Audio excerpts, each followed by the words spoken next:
It's Kerry versus Cork in the Munster football final. So let's head over to Fitzgerald Stadium, Killarney right now to hear how the teams are going to line out this afternoon. So here's Marty Morrissey and Martin Carney. Well, there is something very special about a Munster football final in Killarney. Indeed, when the green and gold of the kingdom go into battle with the blood and bandages of Cork. The All-Ireland champions are chasing their 37th title, while Kerry will be striving to notch up provincial title number 74. This is the Kerry selection. Kilcummin's Brendan Keeley remains first-choice goalkeeper, despite the concession of 3 goals to Limerick in the semi-final. He's 25 and 6'1". Shane Enright is the new kid on the block, but the former UCC student has a wealth of experience beside him in the shape of Mark O'Shea and Tom O'Sullivan.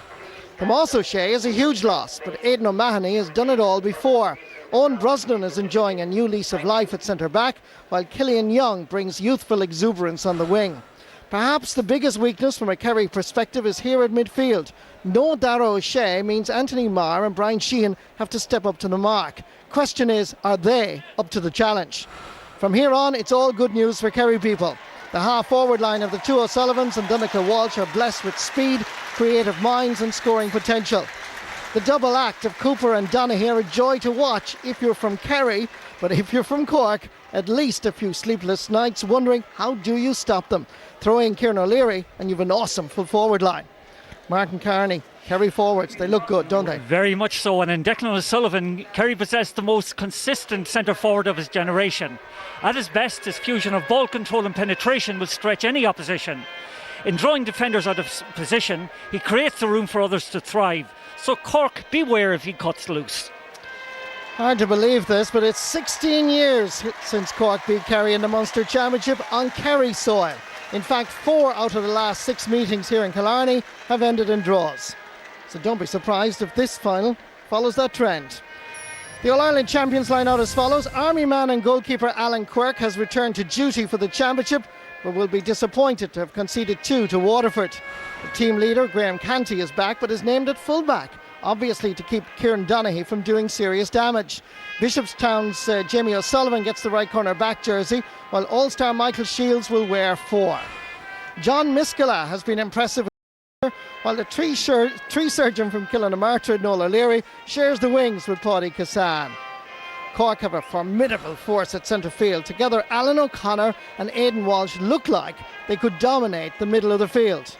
Patrick Kelly leads the attack with 20-year-old Kieran Sheehan flying high at number 10, while 31-year-old and 6'5" Pierce O'Neill adds substantially by his presence to an intimidating midfield and half-forward line. Daniel Goulding is still quietly doing the business in the corner. In 2 games, he's already scored 210, while Donncha O'Connor and Paul Kerrigan are potential match winners every day they put on the red jersey. Cork, midfield. Well, and Aidan Walsh, it's hard to believe that Aidan Walsh was eligible for the under-21 grade this year. And indeed, for one so young, he manages to play with a maturity that belies his tender years. He can field with the best, distribute with intelligence and notch scores when needed. And Cork are confident that he will expose the perceived weakness in the Kerry midfield area. And don't be surprised if Paul Galvin makes an appearance. He did his warm-up and he's looking fit and well. He'll be wearing number 27. We look forward to a very intriguing Munster final. Michael. There's no doubt about that. Back to Killarney in just a moment. Colin O'Rourke, let's just revisit this Cork full backline, because we know the quality that's there in that Kerry attack. There's no doubt about that. We spoke earlier on about Graham Canty and the role that he's playing today. Now, apart from his specific role, he's a leader, he's the captain, he's a icon, I suppose. He is, and it is the best forward line in the country, so you need the best defence. Canty has stood up to the best men at international rules. He's a very brave, honest player. And even though last year his whole season was ranked with injury, it was, in the last 20 minutes of that All-Ireland final, they looked for Canty. He came on. I think he played the wing back for most of that second half against Down. And he just brought a sort of air of calm to the whole proceedings. When it was getting a bit frantic, Cork were trying to claw back the lead that Down had. And he seemed to settle the whole team. So he is a leader, and he's somebody that they look to. And of course, obviously, if he's able to subdue Donaghy, it would be a big thing today. And he has to give a lot of inches away, and he has to give a lot of weight away, but he is the sort of person, he won't give in. Let's talk about the Kerry team, Pat. There's one player that you want to pick out here. That's Darren The interesting thing about Kerry, you have the Gooches and you have the Kieran Donaghys. Darren O'Sullivan, for me, is one of those players who's grown into the Kerry team over the last couple of years. Darren was captain in 2009, and he was only a bit player, really. And even in 2009, 2008, he was a bit of a one-trick pony. He got the ball head down and he had a tremendous burst. And if he got past the guy, great. But if he didn't get past the guy, he was in trouble, you know. But they moved him to centre-half forward this year, and he has really, really developed and improved as a footballer. I think he's by far the most improved footballer in Kerry this year. And I think he was one of the reasons why Kerry had such a great league. He's great vision. He's now scoring regularly. He's bringing the players into it. And if he's been playing centre forward in all the league matches, and he was playing centre forward in the last 2 championship matches, expect him to be playing centre forward, not in the wing today. He's a really underrated player. OK, well, as we've been saying, lads, we're really looking forward to this match. We hope it's going to be a good day. We wish referee Dave Coldrick the best luck on this one, because you've been writing today a column in the paper about refereeing. We've been touching on this topic and the number of yellow cards, and this is something that you're concerned about. Well, I think there was over 90 in the qualifiers and the provincial semi-finals last weekend. And if somebody said there's that many yellow cards, everybody would think there must be anarchy in the game. And yet, almost every game that we watch Sunday after Sunday are played in a most sporting manner. There's only about 2 or 3 bad incidents that I've seen all year. I don't think there's any need for the amount of yellow cards that are being given out. This thing about giving a card maybe after a fella has had 2 frees, given against him and sends for persistent fouling. This is all sort of rubbish. If fellas can't go hell for leather for the ball, if they can't do that without the fear of getting a yellow card, then it's a poor game. And the other thing about it too is, you know, people on a yellow card, it's nearly forcing the manager's hand in a way. Will we take him off now? We'll leave him on. You know, there's no need to give a second yellow. You know, you were making the point earlier, Michael, there's no need to give a second yellow just for another free. But the worry I have is that they're trying to make Gaelic football a non-contact sport, which is not. That's the worry I have. All right. As you can see, lads, they're about to get into the parade. And some famous faces in the crowd. We saw Ultron coming Luke Scale, Christy Cooney earlier on. Mikko, of course, is there, cheering on. He's native Kerry. Pat, will Kerry do this today? Lots of ifs and buts. We need to break close to even midfield. Half hours need to stop the Cork half-backs from driving forward. That's the strong point in this Cork team is when they counter-attack at speed from the half-back line. So Kerry to stop the Cork half-back line from coming forward, get a 50-50 break around the middle of the field. I'm going to this occasion, Michael, I'm letting my hat perhaps rule my head. And I'm going for Kerry's forwards to hopefully see us through in what's hopefully going to be a titanic struggle. All right, fair enough. Colin? Well, I think it'll be a match of very high quality, because there is most of the very best players in the country are on one side or the other. And, you know, people say form goes out the window in games like this. I don't agree with that. I think form is the key to these games, and I think that since last year, Kerry are probably a bit better than last year, and I think Cork are a lot better.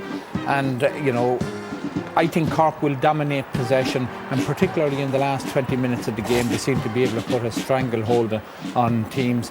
You know, I have backed Cork to win the game, so I suppose that's indicating very clearly I think Cork are the superior team at this stage. OK, that's the scene in Killarney then, so let's head back to the commentary box to Marty Morrissey and Martin Kearney.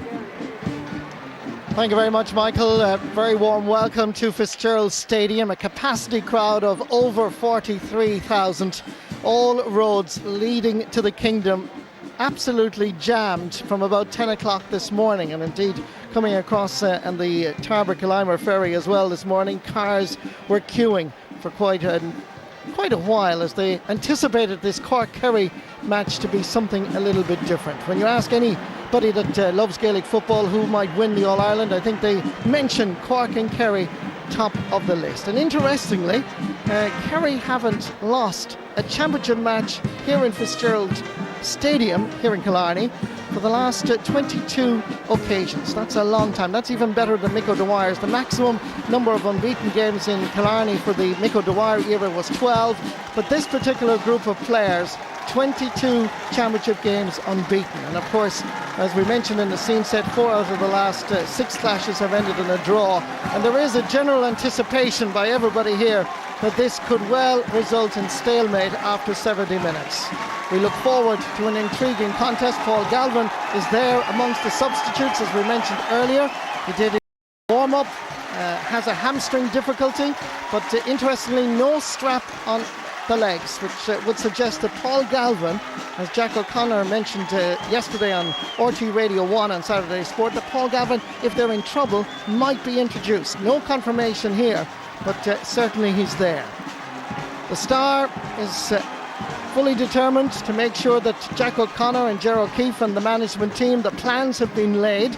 There is a general anticipation that Cork will win the midfield battle, but if the supply can be given to the Kerry forwards, I think Martin Kearney would agree that Kerry have possibly the best 6 forwards, a collection of 6 forwards of sheer quality if they get quantity ball. Well, that if is a small word with a big meaning, because Anthony Maher and Brian Sheehan haven't convinced the Kerry following yet that they have the quality to get ball into that forward line. But there is no doubt about it that Kieran Donaghy and Colm Cooper beside him have wonderful quality and a great ability to play off each other.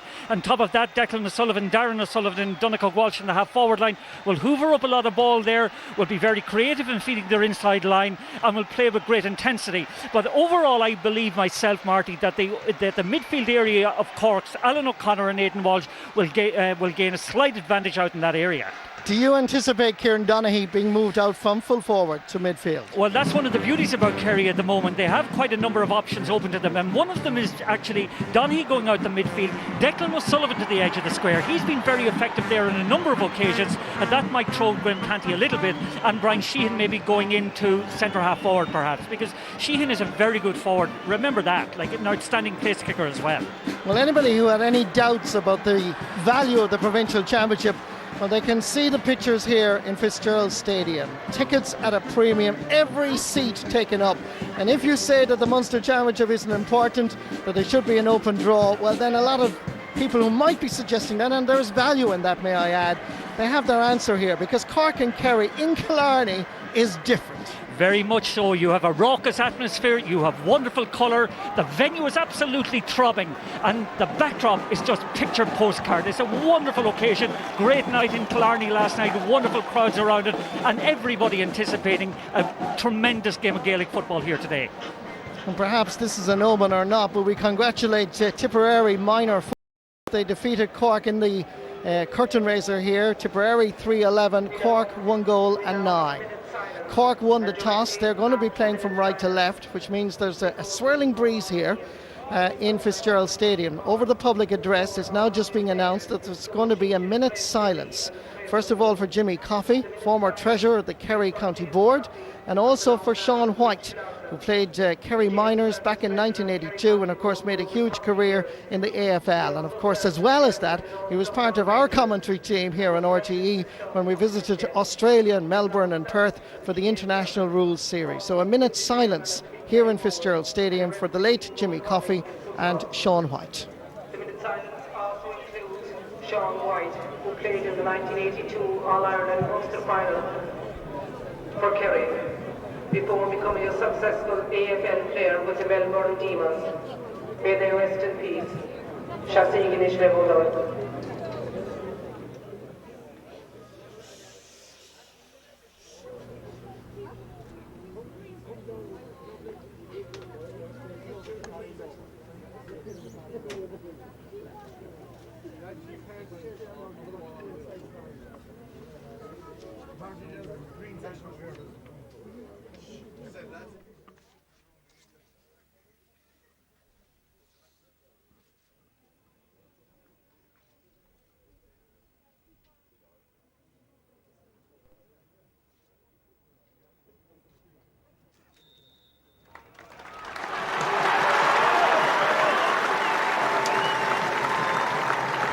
And now here in Fitzgerald Stadium, the Army Band will play our national anthem, Aranavia.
matter who you speak to, the Munster football final, when it involves Kerry and Cork, is unique.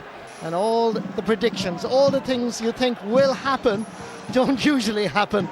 But the man in charge will have to make consistent decisions because, of course, referees have been very much scrutinised in recent weeks. And this is David Coldrick's second Munster football final. Cork playing from right to left. And we look forward as the clock just goes past 2 o'clock for the Munster football final to start. Yes, and already Declan O'Sullivan, as anticipated, has gone into full forward. Brian Sheehan in the centre half forward, and Kieran Donaghy surprisingly midfield from the outset.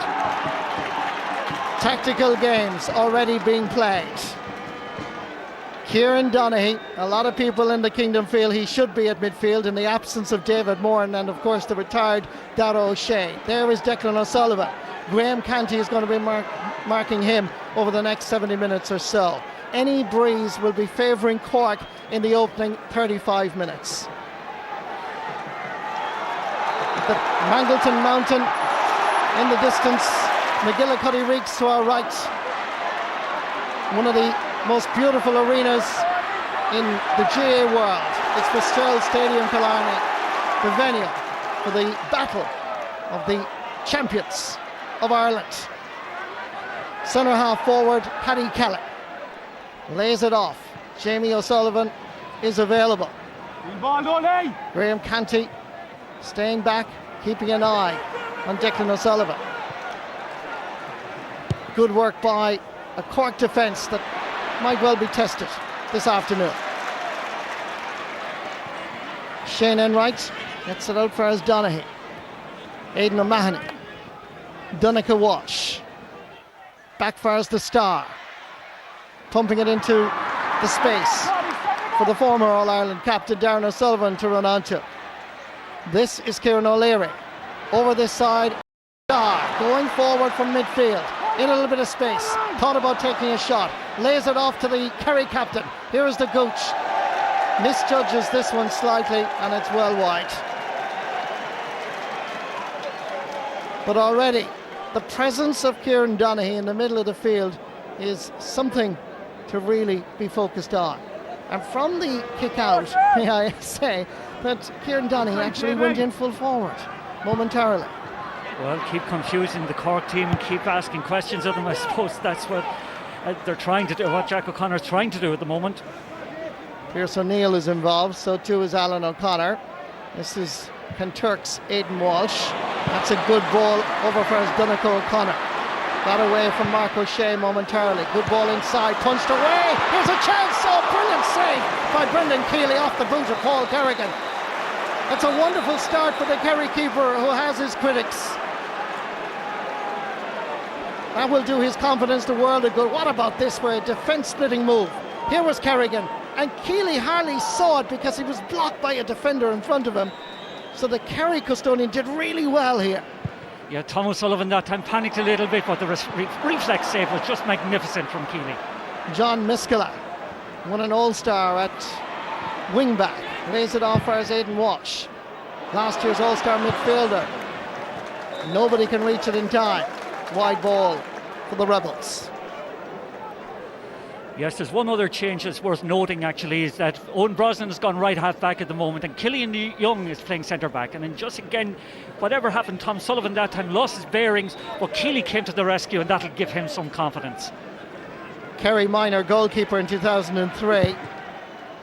His critics would doubt about his ability under a high ball, but that was a superb stop. Have to give full credit to the Kerry number one. Aidan Walsh looking around, has to go back for his Miskela. Over this side if he needs him. Was Tori Kassa, goes the opposite direction.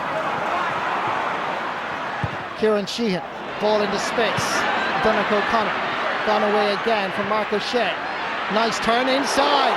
It's O'Connor. O'Shea is chasing. Still O'Connor goes to ground. David Coldrick bends over and he gives a free.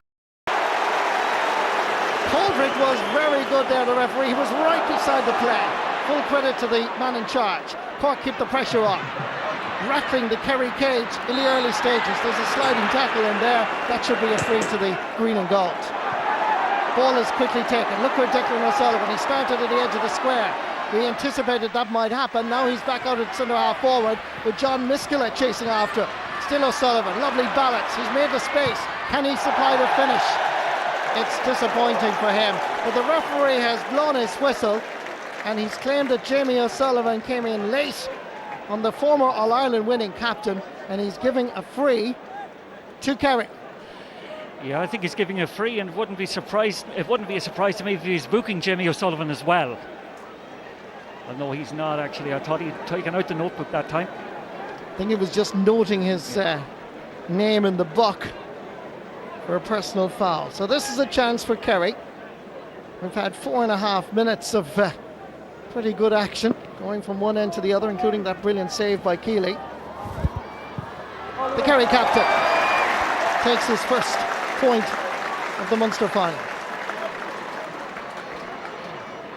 Yeah, that's a late tackle, all right, by Jamie O'Sullivan that time. As just going back to the previous one, just watch this. He tried to throw him. He tried to go for a penalty. I think Donald O'Connor tried to go for a penalty and threw himself into the large rectangle. Michael Shields out for his Alan Quirk. Noel O'Leary, John Miskela from Ballincott, Donegal Walsh chasing back.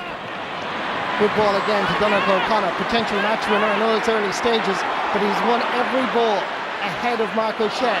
He's making an angle. O'Shea stumbles. O'Connor takes the opportunity, and he drives it wide. Second wide of the match for Cork.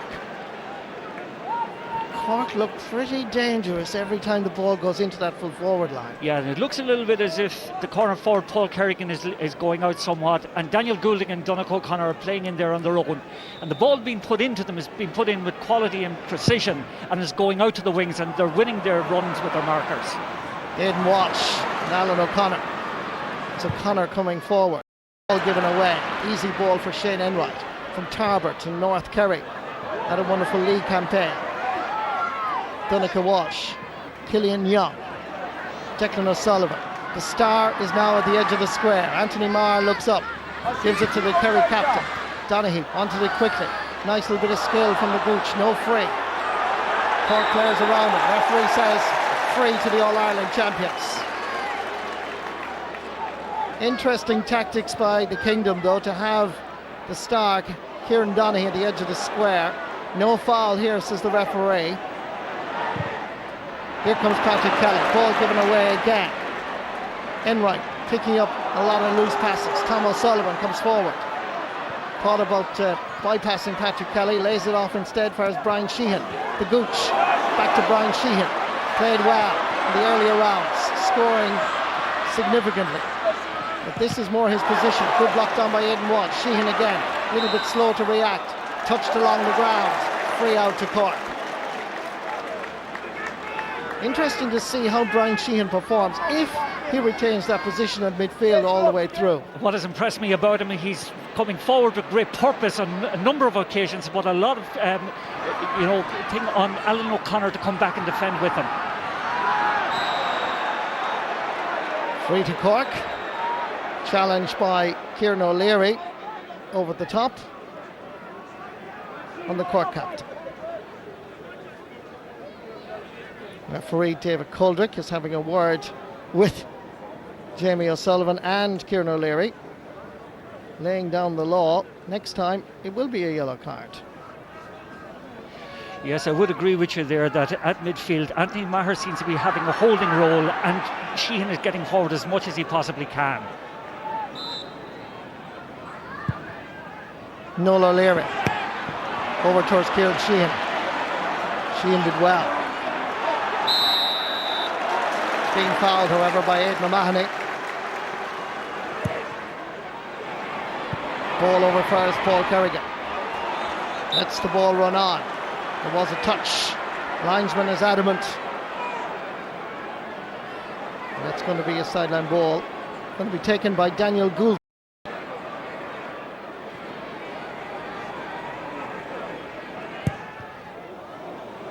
Floating this one in for Aidan Walsh to connect. There is a connection, but who got it last? It's going to be a sideline ball. Rory Hickey, the linesman, indicates Cork's advantage. Alan O'Connor coming through the middle. Darren O'Sullivan, fair shoulder, rattled the big man from St. Colum's Club. He lost possession, and Kerry now have the advantage. Brian Sheehan. Aidan Walsh putting in the challenge. Running on is Tom O'Sullivan. Goulden chasing him. Ball into the middle. Kieran O'Leary comes out to gather. Fouled not by one but by two. Long ball into the star. You can see he's now at full forward. Graham Canty comes in to challenge. Canty, the captain, wins a one-on-one battle. And half of Cork, who were here this afternoon in Killarney, cheering the man from Bantry blows. And Canty takes the hit again, but this time he loses possession. Fair shouldering, and the crowd responds to the physicality that is fair and indeed admirable to watch. A great tackle that time by Anthony Marr. Just met him shoulder to shoulder fairly and squarely and knocked him back. That's wonderful stuff, as was the tackle earlier on down in the corner by Canty on Donaghy. Good ball in first, Darren O'Sullivan. From Darren O'Sullivan to the star, and that's over the bar.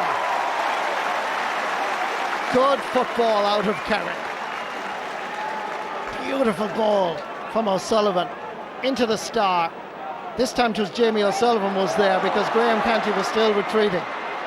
Brian Sheehan, Declan O'Sullivan wants it. This is O'Sullivan, hits it onto his left, turns around, gives a little fist. He knows it's over the bar. Good play, Kerry, yet again. Well, I think the Kerry midfield may have bristled at the suggestions in the lead up to the game that they were inferior to the Cork counterparts, and over the first 10 minutes or so both Maher and Sheehan have put down a marker and they're playing outstandingly well. 10 minutes gone, All-Ireland champions have yet to score. Remember, there is a slight wind advantage to the Rebels. Brian, the star and the Gooch. The Gooch stays back. Star flicks it on. Here's Cooper. This is first goal. No, he takes his point. Second point for Colin Cooper. Talk about the Kerry forwards. Talk about Donaghy and Gooch. Yeah, and again, Gooch reads him so well. I know the flick on that time may not have been as precise as Donaghy would have liked it, but Cooper's instincts are just superb. Slipped onto it. I thought he might have gone for a goal, though. You could see that Starr always lays off the ball. Gooch didn't go and tussle that particular ball, just waited for the break. Kieran Sheehan in towards Daniel Goulden. Tom O'Sullivan is there as well, as you would expect. Goulden, is this Cork's opening score? The All-Ireland champions are on the scoreboard, but it took 12 minutes of action. Yes, and once again it's the same formula. Play the ball out to the wings, spread the Kerry full back line. Goulding that time got the accuracy right, radar-like over the bar. Good score by Daniel Goulding. Man of the match, of course, in the All-Ireland final. Score of 210 so far. A little bit of fouling there. Quickly taken by Patrick Kelly. Denico O'Connor on the turn. Oh, is that going to curl? The umpires, the crowd of 43,000 signal spontaneously. When you see class, you have to give a bit of applause. Look at this for a score. Well, that's a point for the ages. Again, the ball just pumped into the corner, into the space. O'Connor didn't even look at the post that time, slung it over his shoulder. It was an incredible score. Tom O'Sullivan under pressure, supported by Aidan O'Mahony.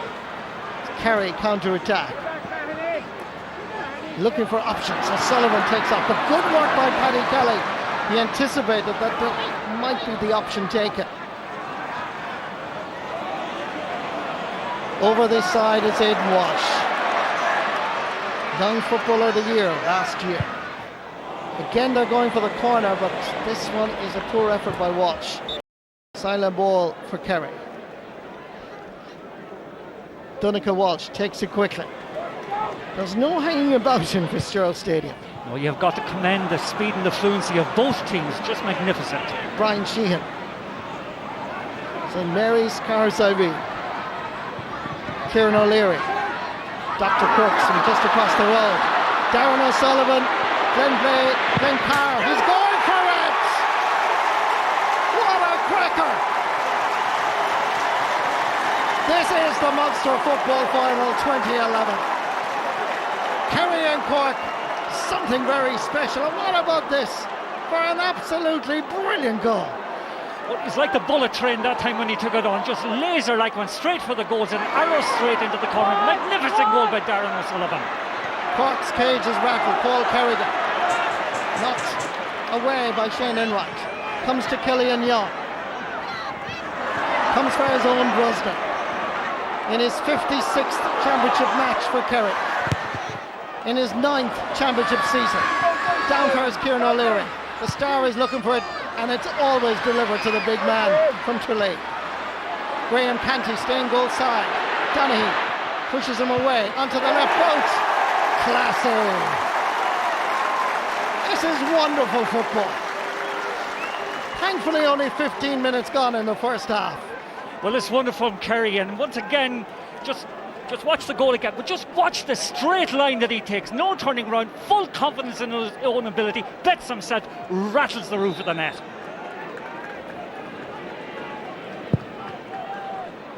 Kick out by Alan Quirk. Great catch.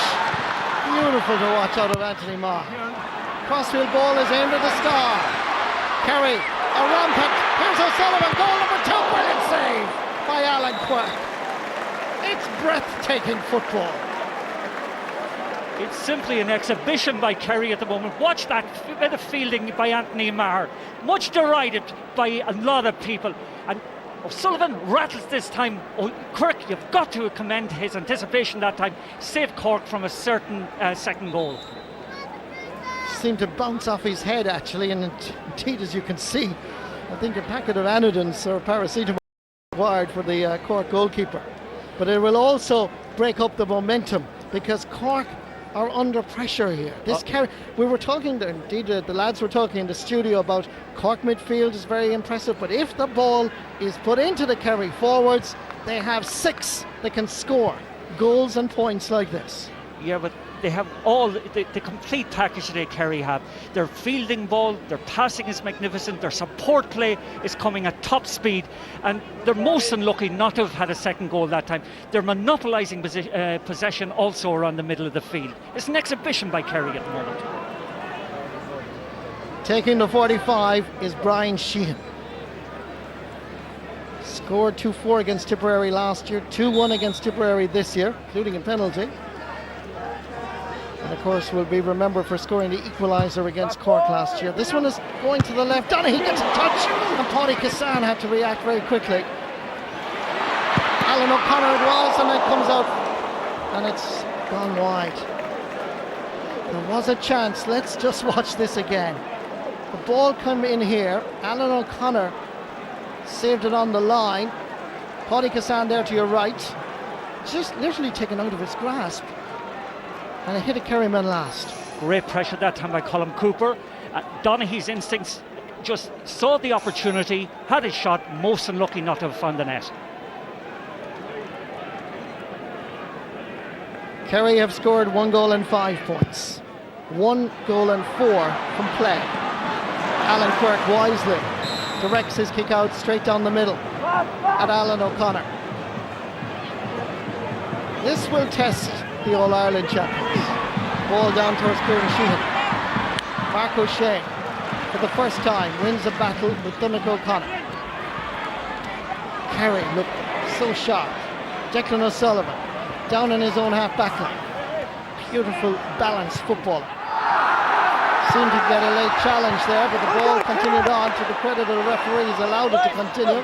Kieran O'Leary and Kieran Donaghy have possession. Difficult enough angle for the star, but that is going left and wide. 3rd wide of the match for Kerry. And to Declan O'Sullivan's credit and sport, he got up off the ground after that late challenge. Didn't hang about and look for a soft free or consultation. Yeah, and things are going so well for Kerry at the moment that it's in their interest to keep the thing going, but they're way sharper, they're way more imaginative, and they're way more dominant in all sectors of the field. Change of direction from Alan Quirk in terms of his kick out, just about kept in by Pierce O'Neill. Patrick Kelly, Noel O'Leary, John Miskela. Looking at options, Donnacha O'Connor comes out from full forward ahead of O'Shea. Gets it second time round, lays it off. Wasn't a good pass from O'Connor, but John Miskela was being fouled, so that's going to be a free for Cork.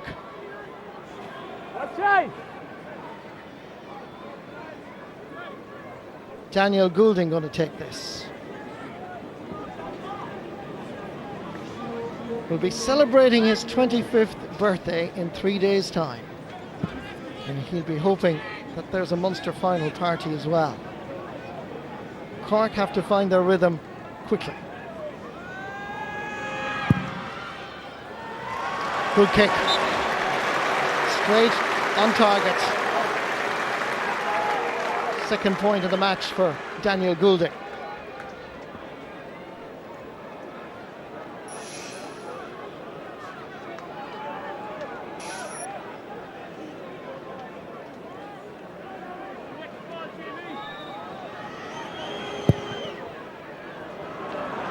Kick out by Brendan Keeling. Aidan Walsh knocking it away from Anthony Marr. Picked up here by Patrick Kelly. Back to Walsh. Kieran Sheehan taking on Aidan O'Mahony. Sheehan with that trusting left foot.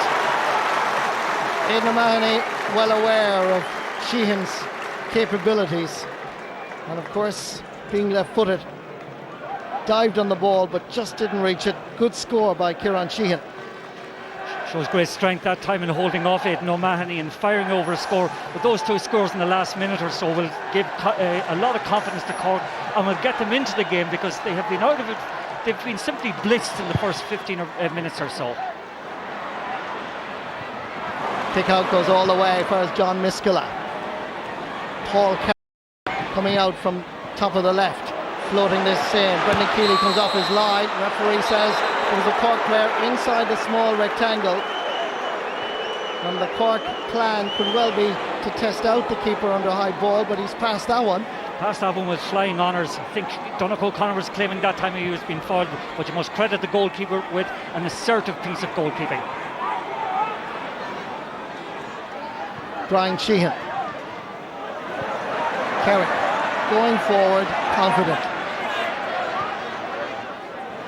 To the Gooch. No overlap immediately available. Gives it to Starr. Cuts inside, tries to, goes back outside. There's a chance here. This one is going across the face of the goal and wide.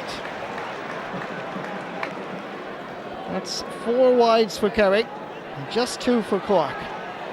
But they have 1-5 on the score sheet. It's interesting to look at the Cork kickouts. Early on they were trying the short one, and they did that quite a bit in the league final and during the championship last year, but they've been forced now to go long and to the wing. Hard working Brian Sheehan tackling Alan O'Connor. There's a challenge. The referee felt it was foul on the Corkman. Good running by Pierce O'Neill, providing that overlap. On inside is Patrick Kelly, goes wide instead for his Aidan Walsh. Takes a little bit too much out of it, and good pressure by Kerry. And Anthony Marr, I have to say, is working very hard in the middle of the field. There he is taking the sideline ball. Fires Aidan O'Mahony. Tom O'Sullivan.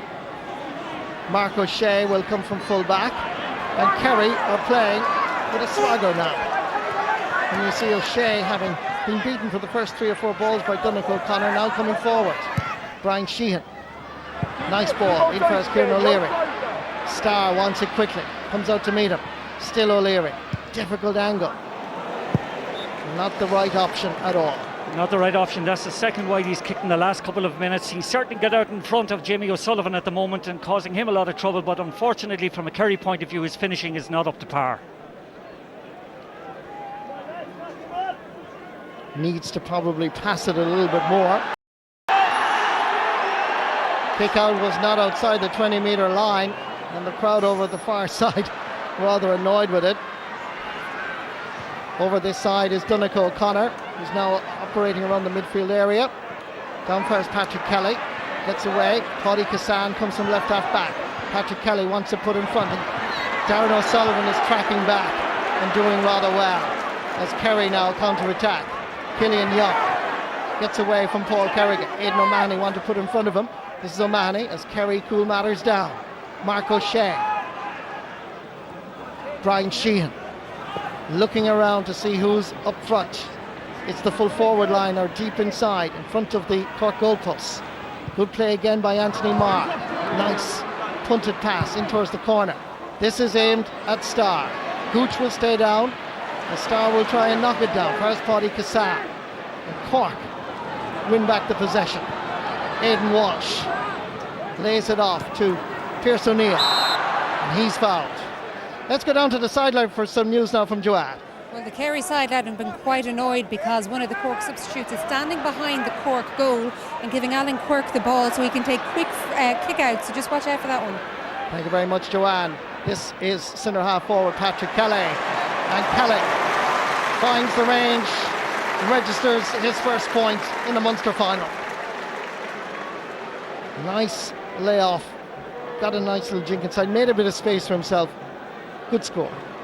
Well, they're nibbling away at the Kerry lead, and they're doing it very effectively and playing very calm, composed football, which you must credit both teams. Like their skill sets have been complemented by hard work all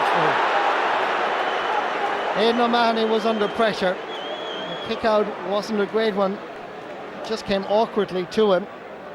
Kieran Sheehan judged to have been fouling the right half back.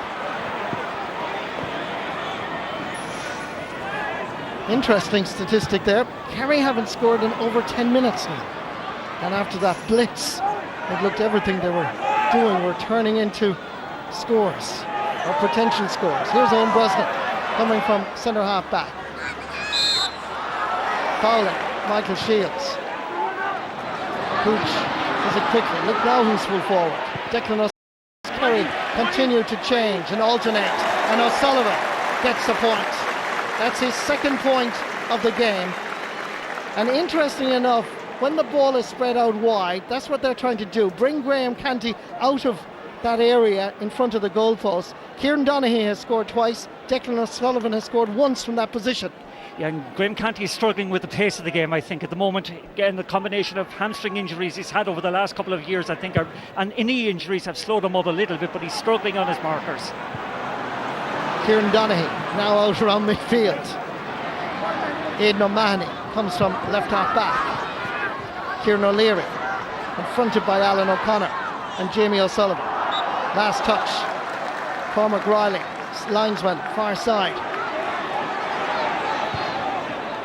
Crossfield ball, just about gets there. And a challenge by Pierce O'Neill that could well merit a yellow card for the challenge on Brian Sheehan. And David Coldrick agrees with the assessment because he's taking out the book, and this could well be the first yellow card of the afternoon. Well, there was nothing malicious whatsoever about that foul. He just saw at the last moment that he'd been caught out of position by a wonderful crossfield ball and lunged in and gave away the free, and gives Cooper now a great opportunity to extend the lead. Full credit and fairness to the referee, because he's allowed the physicality to develop, fair shoulders all the time. He's allowed it to play on. And fair play to both sets of players because they're playing with great intensity. That ball is not going to curl. Umpires well positioned. 6 wides now for Kerry. Just to take up the point there a moment ago, Marty, not only are they playing with great intensity but great sportsmanship. Declan O'Sullivan, as you can see, residing there with Graham Canty in front of Alan Quirk's goalposts. Surprisingly enough, Alan Quirk is going for short kick-outs, and considering you have Alan O'Connor, Aidan Walsh and Pierce O'Neill, far better to drive it down the middle would seem to be the logical strategy. Here's Declan O'Sullivan getting inside. Graham Canty again, and that's another point. And it's not often I would say this, but it would appear that Graham Canty is in a spot of bother. He's in a spot of bother, but your point is right. A lot of the problems were created by poor kickouts and by the fact that Kerry have clearly done their homework on the Cork kickouts. Cork, I think, would be far better to launch it long down the middle of the field and take their chances from there. It's not as if they don't have the big men in the middle of the pitch. And again, it comes out this side. He's trying to find out Pierce O'Neill availability. John Miskela heard that Gooch was coming. Michael Shields, St. Finbarr's man. Walsh was waiting for it slightly, got away with it. Plenty of Kerry players around him. Paul Kerrigan, you can see where he is, operating out around midfield to try and get some possession. Dermot O'Connor now makes the run. Patrick Kelly holds on too long. Paul Kerrigan calls and gathers, gives it back to Kelly. No ground gained. Back to Kerrigan. Ball inside is an easy one for the keeper. Mark O'Shea. Donica Walsh. Killian Young. Gooch is behind him. Kerry captain calls. Slips one through nicely. Donica Walsh. Kieran O'Leary coming through the centre. Brian Sheehan needs a little bit of support. Steps inside the challenge of Aidan Walsh. Goes back for his own Brosnan. Will it curl? Will it curl?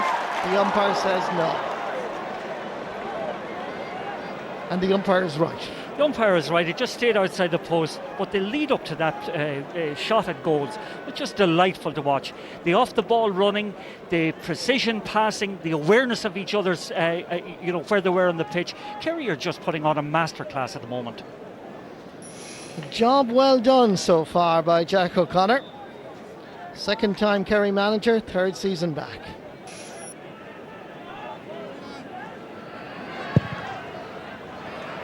Kick out by Quirk. It's aimed at Kieran Sheehan. That's a wonderful catch. Into the centre. Patrick Kelly. Needs to lay it off. Finds John Miskela. Back to Alan O'Connor. This is the type of ball that was paying dividends earlier to Donegal O'Connor. Paul Kerrigan. O'Connor stays outside. Good work by Paul Kerrigan. The ball has gone between the posts, but the referee's whistle clearly sounded. Cork don't like the decision, but it doesn't really matter because the referee decided that he overcarried. Well, there was great pressure that time being exerted by Shane Enright on Paul Kerrigan, and the referee was right up with the play, and he gave what he considered to be an overcarrying offence, and he's perfectly entitled to do that. And I think Kerrigan just about had overcarried before he let off the shot, so the score is disallowed. The referee didn't want the kick out to be taken as quick as that. There has to be the crossing of the flags along the goal line to make sure that everybody knows that that score has been disallowed. 32 minutes gone, first half. Anthony Marr. Noel O'Leary came like a steam train, just didn't quite get the connection. Paddy Kassan, one of 4 Cork All-Stars, and he gives that ball away to Kieran Donaghy. That's a nice ball to Kieran O'Leary. O'Sullivan is available. Still O'Leary turns, and he now ensures that everybody in the full forward line have now scored. 2 points for Colm Cooper, 2 points for Kieran Donaghy, 1 point Kieran O'Leary. But that's all as a consequence of a bad pass by Paddy Kassan. Michael Shields. Aidan Walsh. Goes off the hand of Anthony Marr. Ball across the line. Sideline ball for Cork. Yeah, we'd highlighted Aidan Walsh beforehand, but I must say he's struggling with the pace of the game and finding it very difficult to get the better of Anthony Maher. Michael Shields. All-star full back for the last 2 years, playing in the corner. First to the ball again. It's a man in a green and gold jersey. Nice ball. And they're laying a lovely ball for the Kerry forwards. Chest high into space. Good work by O'Sullivan. Still O'Sullivan takes the challenges, makes a little bit of space, runs into a wall of red and white jerseys, comes back out for his Darren O'Sullivan, and that is going wide. On this particular occasion, Declan O'Sullivan was doing superbly, but just took a little bit too much out of it. Got into a crowded area.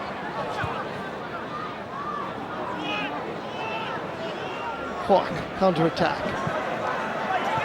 Score before half-time now. Would be important. Get as close as possible to a team performance produced by Kerry. That's an awful lot to be admired. Colm Cooper, Donncha Walsh, 27 years of age today. Born centenary year. Lays it off to Brian Sheehan, coming from midfield. Anthony Marr is playing more a defensive midfield role. Brian Sheehan going forward, lending assistance to an attack that hardly needs assistance with the way they're performing in the opening 35 minutes. Yes, and the unsung hero once again, Donncha Walsh, does an awful lot of the donkey work for that score. But Sheehan has been a revelation at midfield today. His mobility is something that you wouldn't normally associate with him, but he's putting huge pressure on the Cork midfield pair. Kick out from Alan Quirk, comes to Alan O'Connor. Aidan Walsh, 1 minute of additional time. Seemed to take a little bit too much out of it. Pass is not a good one, and Kerry go forward. Kelly and Young chasing after another score before the break. Lovely combination between the Gooch and Declan O'Sullivan. He steadies, he shoots, he scores. It is just beautiful to watch. A Kerry forward machine that really knows how to play football. Look at this, class. Well, I suppose we had predicated everything we had said beforehand, that if they could get the supply, the forwards, the Kerry forwards had the ability to do what they're doing at the moment.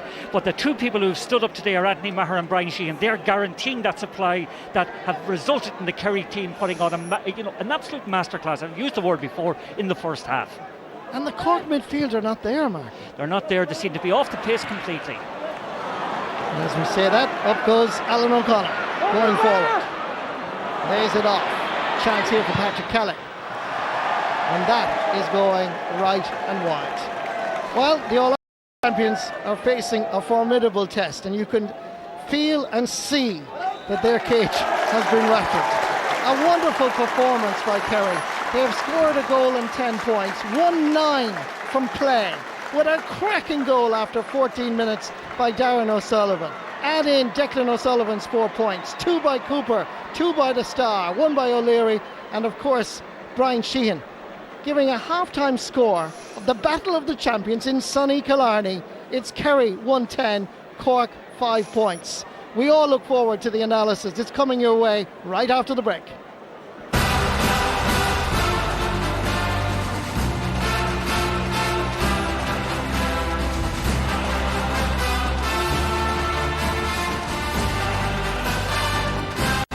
Come on, lads, it's about making our club better. It's not going to make you any better. Ulster Bank GAA Force, helping your club matters. Following the men and women of An Garda Síochána Traffic Corps who police our streets, roads and motorways. Traffic Blues starts tonight at 8:30 on RTE1. I love that.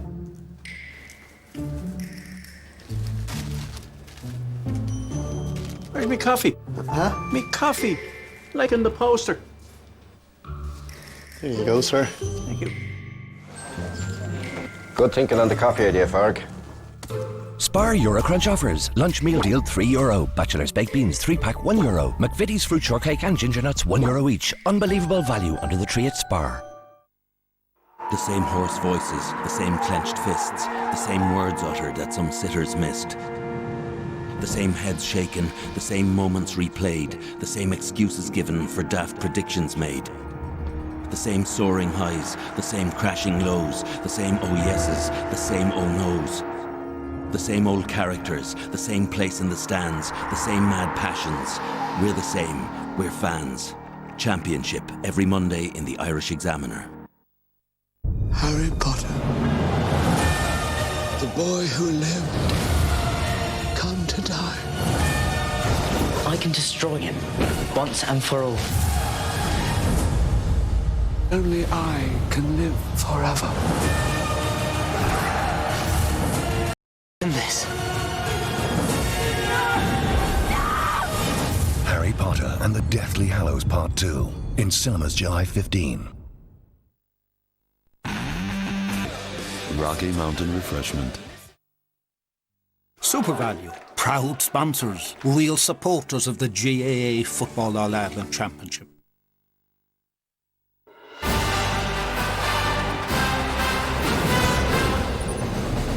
You're welcome back again to the Sunday Game Live. Now, just a reminder about the half-time score in Killarney. It is Kerry 110, Cork 5 points. Colin O'Rourke and Pat Spillane with me here in studio. And Pat Spillane, you have to be very happy, I presume, with that first half. Absolutely. First of all, a proper game of championship football. Played at great pace, great intensity, and reffed sensibly by Dave Coldrick. In first half, a masterclass by Kerry. They gave a 36-minute footballing lesson to the All-Ireland champions. 110 to 5 points. Why did they destroy Cork? Very simple. They got a stranglehold in the one area we worried about beforehand at midfield. Secondly, they prevented the Cork half-backs from launching the counter-attacks by putting them under huge pressure, thus forcing them either to concede possession or forcing them into bad clearances. And number 3, but in particular, Kerry gave a masterclass of Gaelic football at its best, where the support play, in possession, their support play, the movement, the variety in their play, the way fellas create space, but in particular the key thing, the beautiful ability to long range, pinpoint, kick passes at every angle and at every distance. It was magnificent football.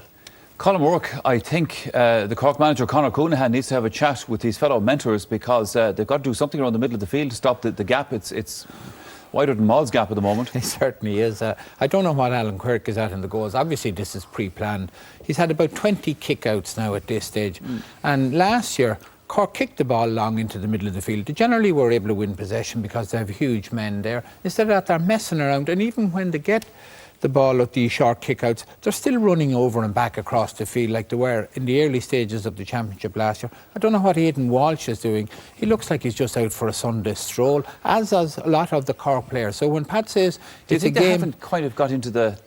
Yeah, well, Pat was talking about the gist game of it just yet, if you like. Played at a championship pace. There's only one team playing a championship pace. Like Cork are playing a very lackadaisical game, and it's been a rout so far. In fact, Kerry could be even farther in front. And I cannot understand why Cork are playing at this sort of pace, because unless they bring out somebody like Shields out to centre back and drive forward, this is going to get worse because Kerry have the wind. And to put the gloss on that performance in the first half was a wonderful goal by Darren O'Sullivan. And this is we spoke about it before the match. I spoke about him as being the most improved player. But this is all about possession. It was all about support play.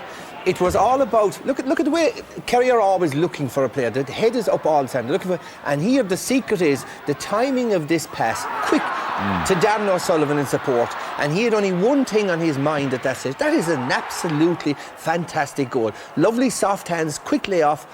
He on the burst. 2 years ago, he was a bit, like I said, of a headless chicken. This year, he's a much improved player. There was a lot of work to do. That was an unstoppable shot to the roof of it. Brilliant goal.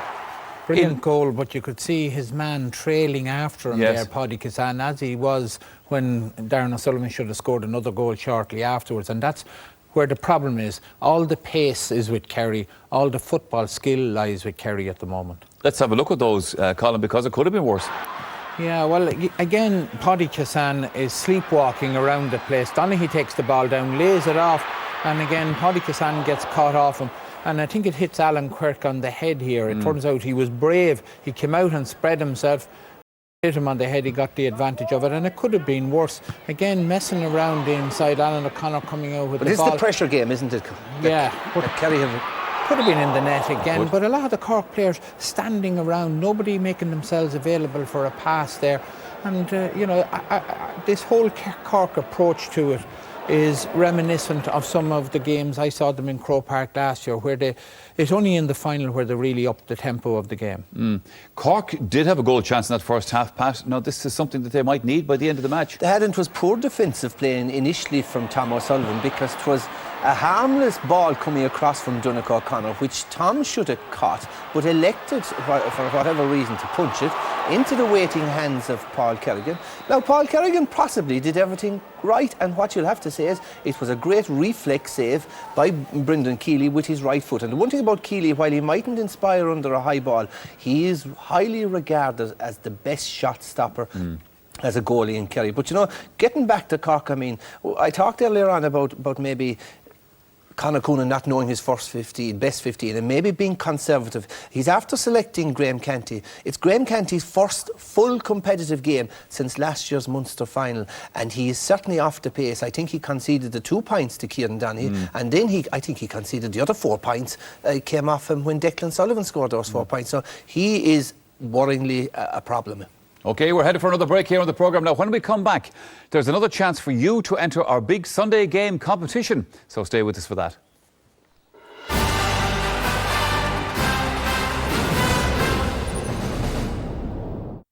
Come on, lads. The club needs the money. Less talking, more scrubbing. Ulster Bank GAA Force, helping your club matters. For relief from daily fatigue, discover the Pharmaton effect and restore your energy levels to get the most out of your day, both physically and mentally. Because Pharmaton is more than just a multivitamin, it gives you the unique ginseng extract G115, in addition to 11 vitamins and 6 essential minerals. Get back to your level of physical and mental energy with clinically proven Pharmaton capsules. Aer Lingus is unwrapping the 1 million seat sale, with reductions on fares on over 100 routes to Europe, Britain and the USA. From just $19.99 one way. Top cities in Europe from $29.99 one way, and the USA from only €219 each way. All fares include taxes and charges. The Aer Lingus 1 million seat sale. Book by July 14th at aerlingus.com. Aer Lingus, 75 years. Doesn't time fly? It's the excitement, the anticipation, and it's for everyone to enjoy. We want the An Post Cycle Series Tours to get you on your bike and the An Post Ross to keep you on the edge of your seat. Because like the An Post Sean Kelly team, when it comes to cycling, we do more. An Post, supporting Irish cycling. When the ambulance rushes somebody in from a car crash, the family come into the emergency department expecting what they see on TV. But this isn't TV, this is real life. And when the team and I have finished the fight to save someone's life, it's the cleaning ladies who scrub the blood off the floor and pick up the pieces. When I declare someone dead, I phone the coroner, I gather myself for a few moments, and then I go to see the family, usually the parents. This is the worst possible news for you. We've done the best for your son, but sadly now he's dead.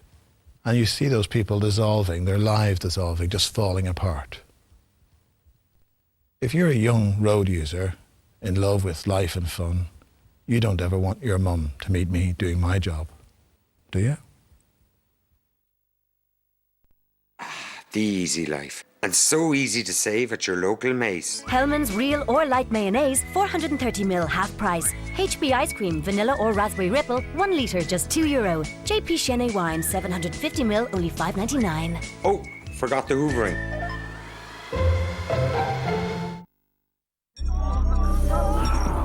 Experience more. Aircom, proud sponsor of the GAA Football Championship.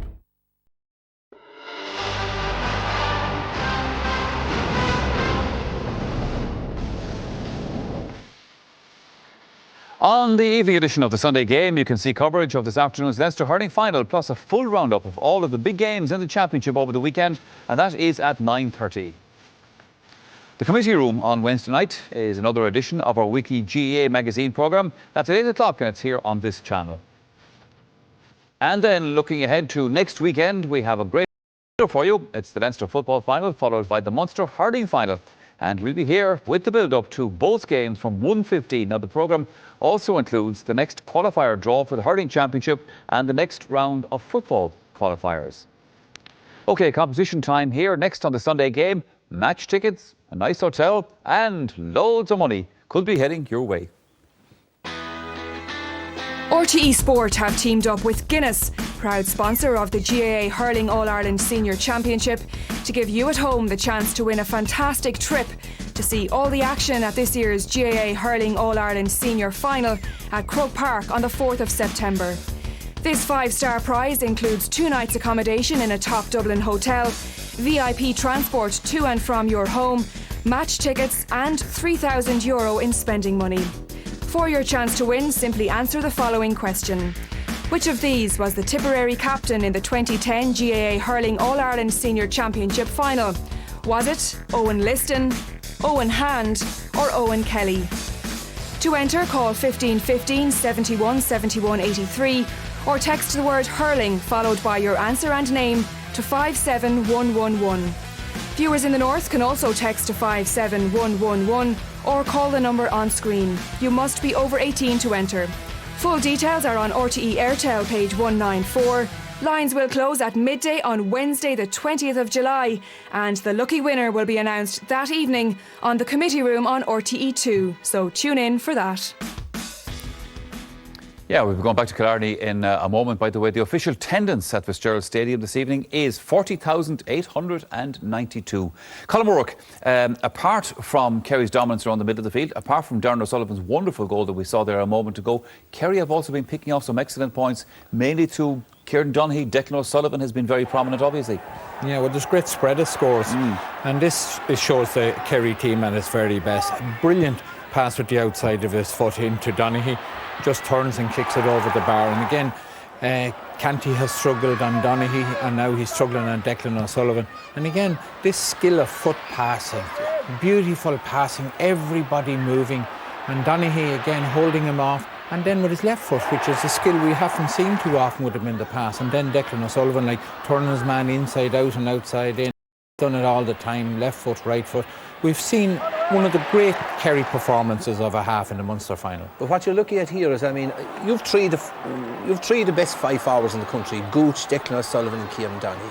And on their day, they're unstoppable. And what you're looking at here is how difficult they are to mark, because Donaghy scored 2 points, one with the right, one with the left. And we're looking here at Declan O'Sullivan kicking with the left, kicking with the right. I mean, if they get a good supply of ball, these boys will punish you. And bear in mind, which is very unusual, I mean, they've kicked the 8 wides.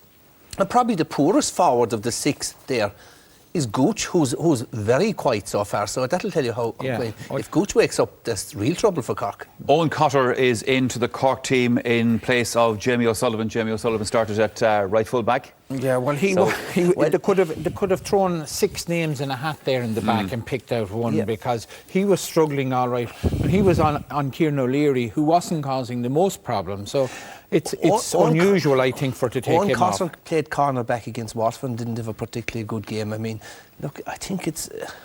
the decision to make would have been a brave one, and unfortunately the decision should have been to take Graham Canty off.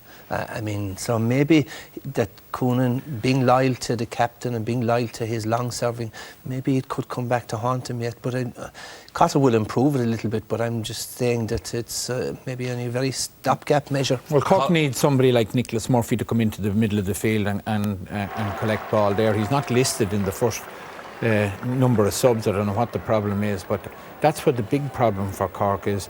They've changed their normal game of where they kick the ball out long, win it in the middle of the field and drive forward, to this messing around with short kick-outs, which isn't working. Jamie O'Sullivan was on Killian O'Leary. You know, you wouldn't say Kieran O'Leary had a storming game. Kieran O'Leary was probably the poorest of the, along with Gooch, poorest of the attack. So, I mean, it's a surprising decision. I know they're in major trouble in the full back line, but it's never less surprising to bring on Cotter. But we'll see Cork coming back because they are that type of team, and they're always better in the last 20 minutes. You can be sure of it. Back to Killarney then for the second half of Kerry versus Cork. It's over again to Marty Morrissey and Martin Carney.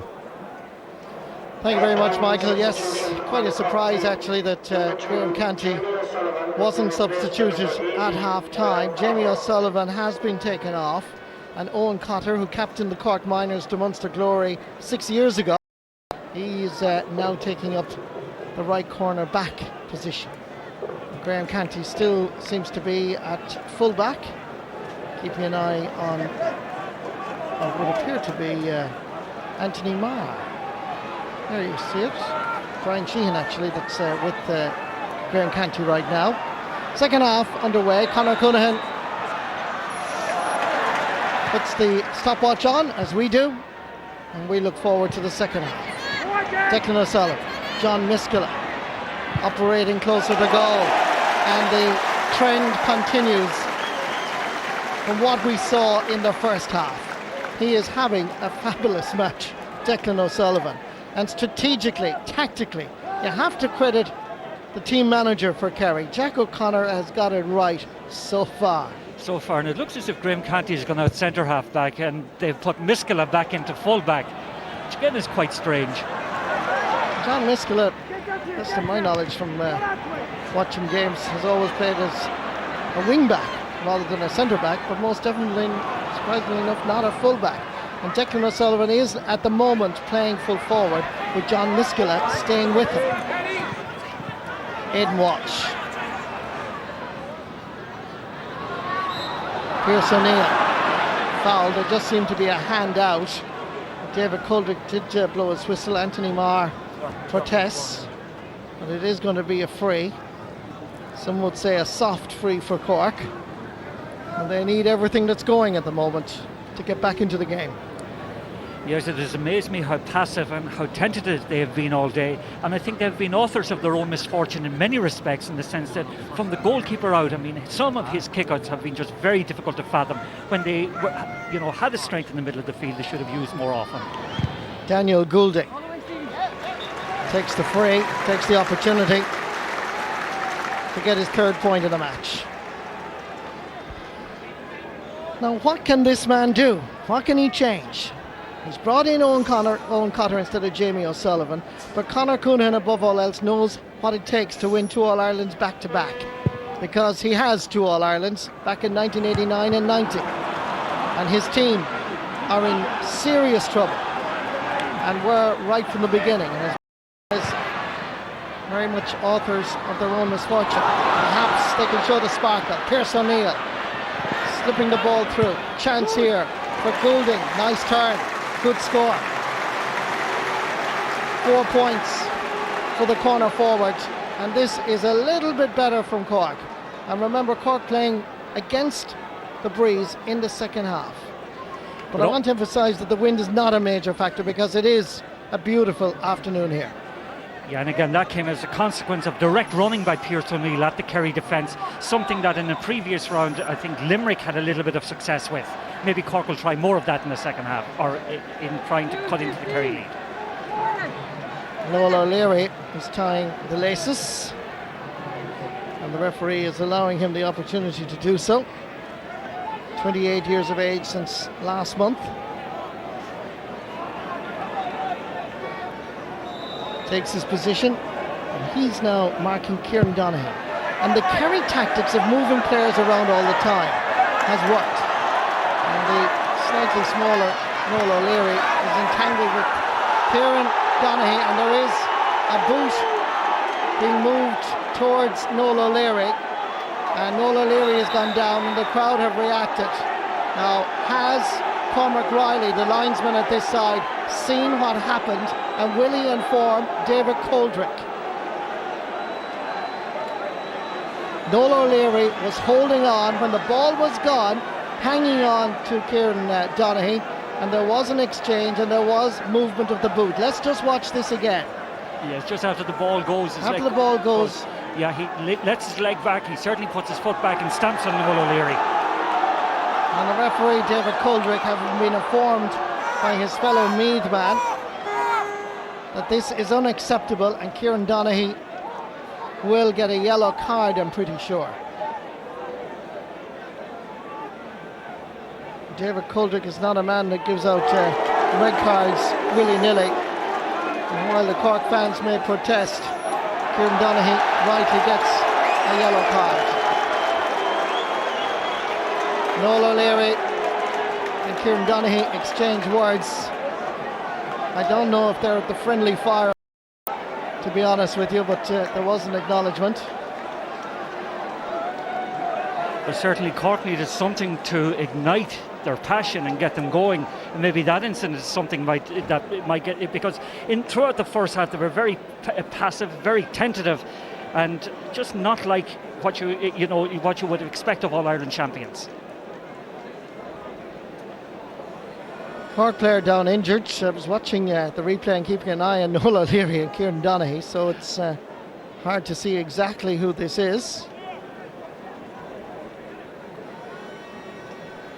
Kieran Sheehan, it looks like. And don't know exactly what happened, but he looks to be in serious trouble here. No, both of us, I think, were watching the incident with Noel O'Leary and Kieran Donaghy and maybe missed what happened down there. Conor Coonahan has to make a switch now to his half-forward line. Fintan Gould is the player that's going to be brought in from Macroom. Son of Leo Gould, former Cork footballer and nephew of Coleman Corrigan. So Kieran Sheehan is the player that's going off, and Fintan Gould gets his chance to shine. Always disappointing and sad to see. Let's see what happened here with Kieran Sheehan. Oh, I see what happened, yes. Oh, he damaged his knee that time. He did damage his knee, yes. And again, must be said, there was nothing malicious whatsoever. Not at all. He just got trapped. We wish Kieran Sheehan well, lovely lad from Clare Road Club in Ovens. Graham Canty released from the shackles of full-back responsibility, goes forward from centre-back and wins the Rebels another fray. Now it's the turn of Donnacha O'Connor to take charge of the free-taking as we see Kieran Sheehan. He's only just 20 years of age. He'll be 21 in November. And hopefully that knee isn't as badly damaged as we anticipate with that nasty fall. Donnacha O'Connor will be disappointed with the result as the umpire signals wide. 4 wides for Cork in this match, which reflects on the lack of scoring power up front, and indeed the opportunities haven't been coming their way. Yeah, I think in the first half they had only 10 scoring opportunities throughout. They just got half of those, but they certainly have not been getting the ball into the Kerry half. Good kick out by Brendan Keeley. Certainly seems to have improved since I saw him play in the National League. Kieran Donaghy down injured. Rory Hickey, the linesman from Ennis, is right there, involved. Let's see what happened here. Graham Canty and Kieran Donaghy. Alan O'Connor, Paddy Kelly coming in to challenge. 3 Cork players around him. Yeah, I Didn't think, spot anything there. Well, unless now maybe Alan O'Connor caught him maybe with the knee on the ground. I think that's maybe what caused the damage. But again, I don't think there was anything malicious about it. Brian Sheehan now being spoken to by the referee. It looks to be a friendly enough chat. I still think that little incident with Kieran Donaghy and Noel O'Leary early on, it might be the thing that lights the torch for Cork and might get them going, because they have been strangely disinterested in engaging fully in this contest today. And Kieran Donaghy on a yellow card now has to be fully aware that he can't get involved in any more incidents in any shape or form. Owen Cooper to Kieran O'Leary, well able to win a ball, and that's perfect pass towards Declan O'Sullivan. Twisted turning. Darren O'Sullivan bringing it back to the star. Kieran Donaghy's first option is to look around to see who's available. Anthony Marr, Colm Cooper, just a little hop gets him out of trouble as the challenge came in, and a sweet ball again to Declan O'Sullivan. John Miskela, the edge of the square with him. Aidan O'Mahony could still work out well for Kerry. Have to work hard for it. Runs away knowing that the white flag is going to be raised. Donnacha Walsh, happy birthday to him. Born on this day, 1984, he shows that he's a valuable member of this Kerry half-forward line. All 6 Kerry forwards have now scored.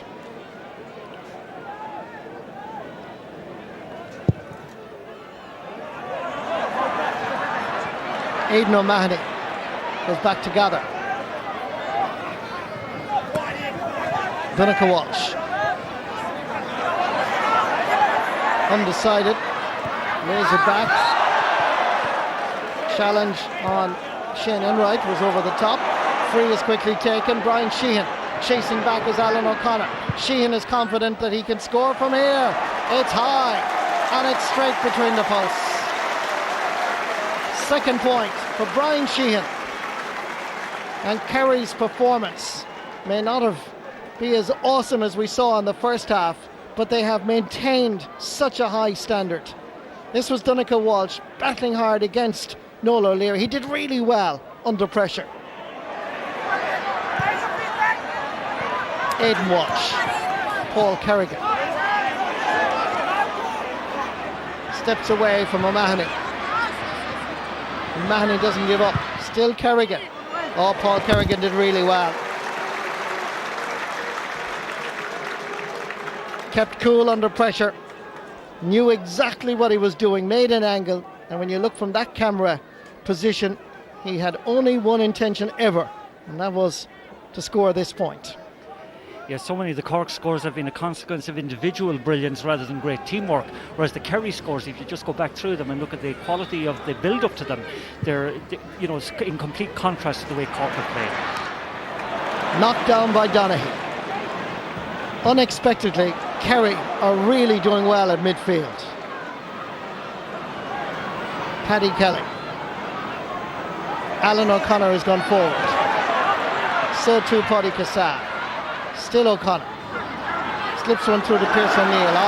Darren O'Sullivan did really well, knocking the ball out of the grasp.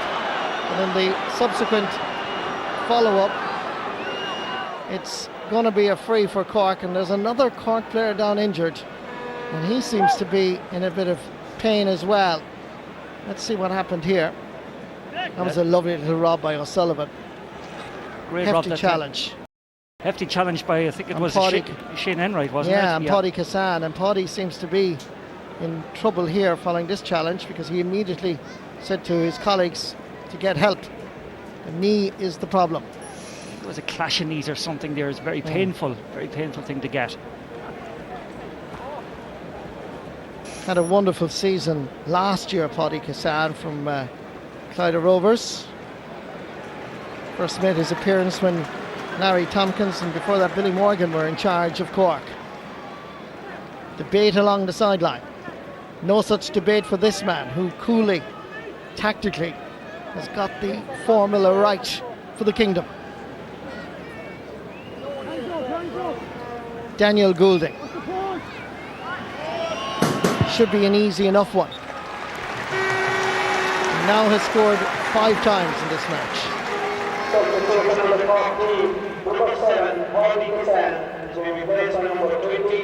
Owen Cadigan is coming on for Cork. Paddy Cassan is the player that's going off as Cork make changes, some out of necessity. Owen Cadigan is a man who has been training with the Cork Hurlers and only got to football training last Tuesday. So it'll be interesting to see how Cadigan performs. Unfortunately for Paddy Cassan, no further role to play here. Kelly protests, but it's a free for the Kingdom. Brian Sheehan. Owen Brosnan. Tearing away. Running at the heart of this Cork defence. Bit of a scramble here. Referee wisely blows the whistle, going to give a throw ball. But today it must be said up to now it's been a tactical triumph for Jack O'Connor. Hard to beat Kieran Donaghy in the air. Again, the referee is going to blow the whistle. Booch having a word there to tell everybody keep cool. Kingdom very much in control. 16 points to 9. Donaghy again knocks it down. Kerry have possession. In the middle of the scrum is the referee. But more importantly, it's Owen Cadigan. Free for Cork. Can Owen Cadigan, Douglas in the south side of Cork City make a difference to a Cork team that looks to be playing just in about first or second gear?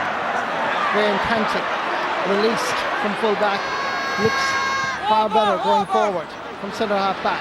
Down for Daniel Goulding. Good block down, comes to Kerrigan, throws the right leg at it and he judged it spot on. That's his second point. And Cork continue to battle, continue to chase the provincial champions. But they still have a long way to go on the scoreboard, but also in terms of time.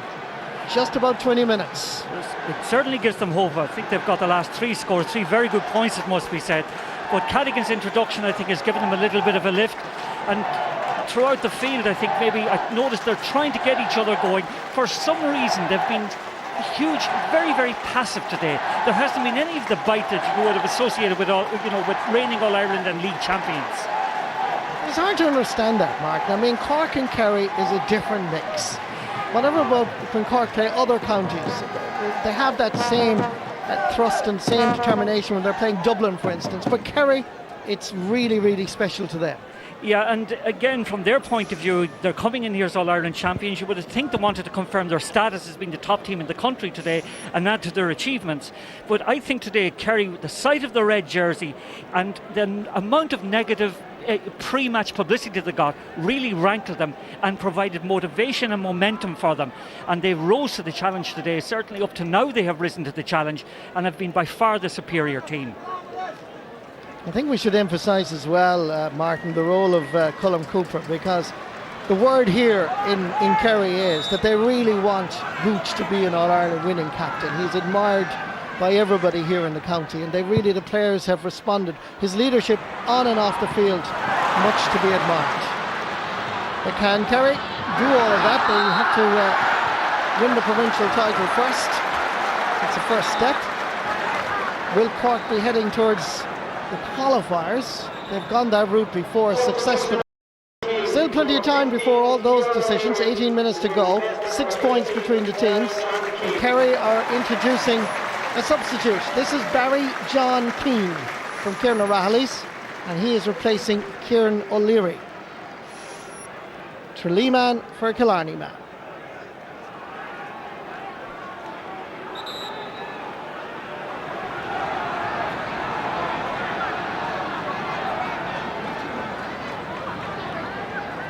Free to be taken. Brian Sheehan lets it off.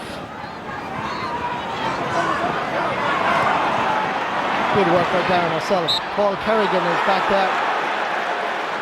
That seemed to be a soft free now, I have to admit. There was a hand in there, but just have a look. Was there a push? Yes, there was a little push. There was a push with the right hand, and he tried to dispossess him with his left hand. And very often the referee has to make that call. And I think it was the right call in those circumstances. Another Kerry player down injured. Conor Coonahan having a quiet word with Paul Kerrigan. Down injured is Darren O'Sullivan, who made that great dash, but fell awkwardly, obviously, with that push. It was recognised as a foul by the referee. Ger O'Keefe, remember that great Kerry team of the 70s and 80s? An astute judge of football, with former Kerry goalkeeper Diarmuid Murphy also on the bench. Colm Cooper with this free, just inside the Cork 45. Well capable of scoring from here, particularly with the wind to his back, but he puts it across the face of the goal, well wide. It's Kerry's 9th wide of the game. 16 minutes to go, Martin Carney. Can Cork change this particular game, going to go their way? Well, of the evidence to date, no, I don't think they can. And unless they get a goal very quickly and significantly eat into the lead, I can't see them winning it. Kerry are just too much on top in too many sectors. Alan O'Connor. Nice ball, up for Aidan Walsh. Coming through is Pearse O'Neill. Flicking it inside, it's Kerrigan. Takes the shoulder and is stopped on the goal line. It's almost there and cleared again with the referee's blown his whistle. The ball was touched from the ground by a defender inside the small rectangle. That's a penalty. Definite penalty. Paul Kerrigan threw that time. Great shot. It beat Brendan Keeley. I'm not sure who got back there, I can't see, but definitely the ball was handled on this goal line in the small rectangle, and it is a penalty.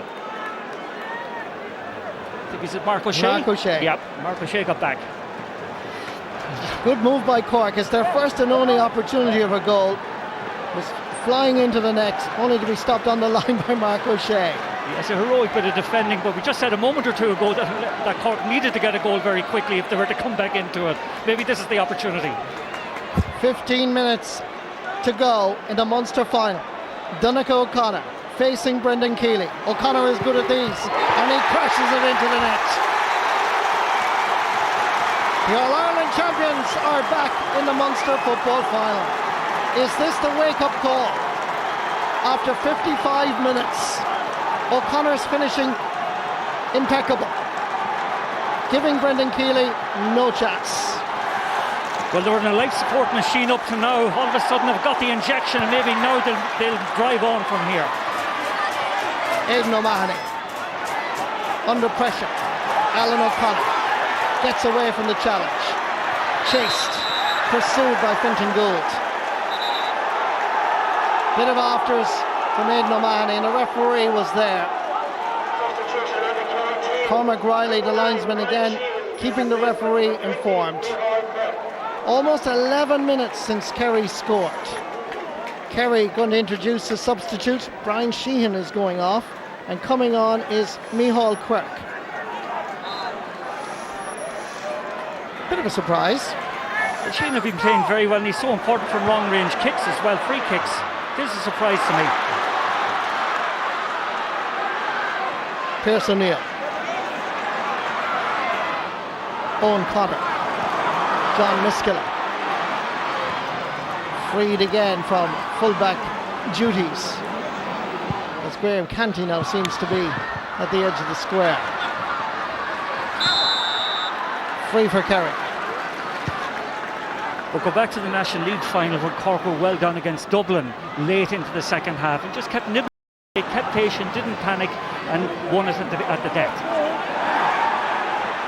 But Martin, this is Kerry. This is Kerry in Kerry's backyard.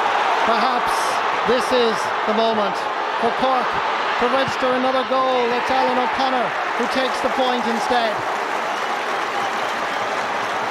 And Cork are getting themselves out of trouble through sheer hard work and determination.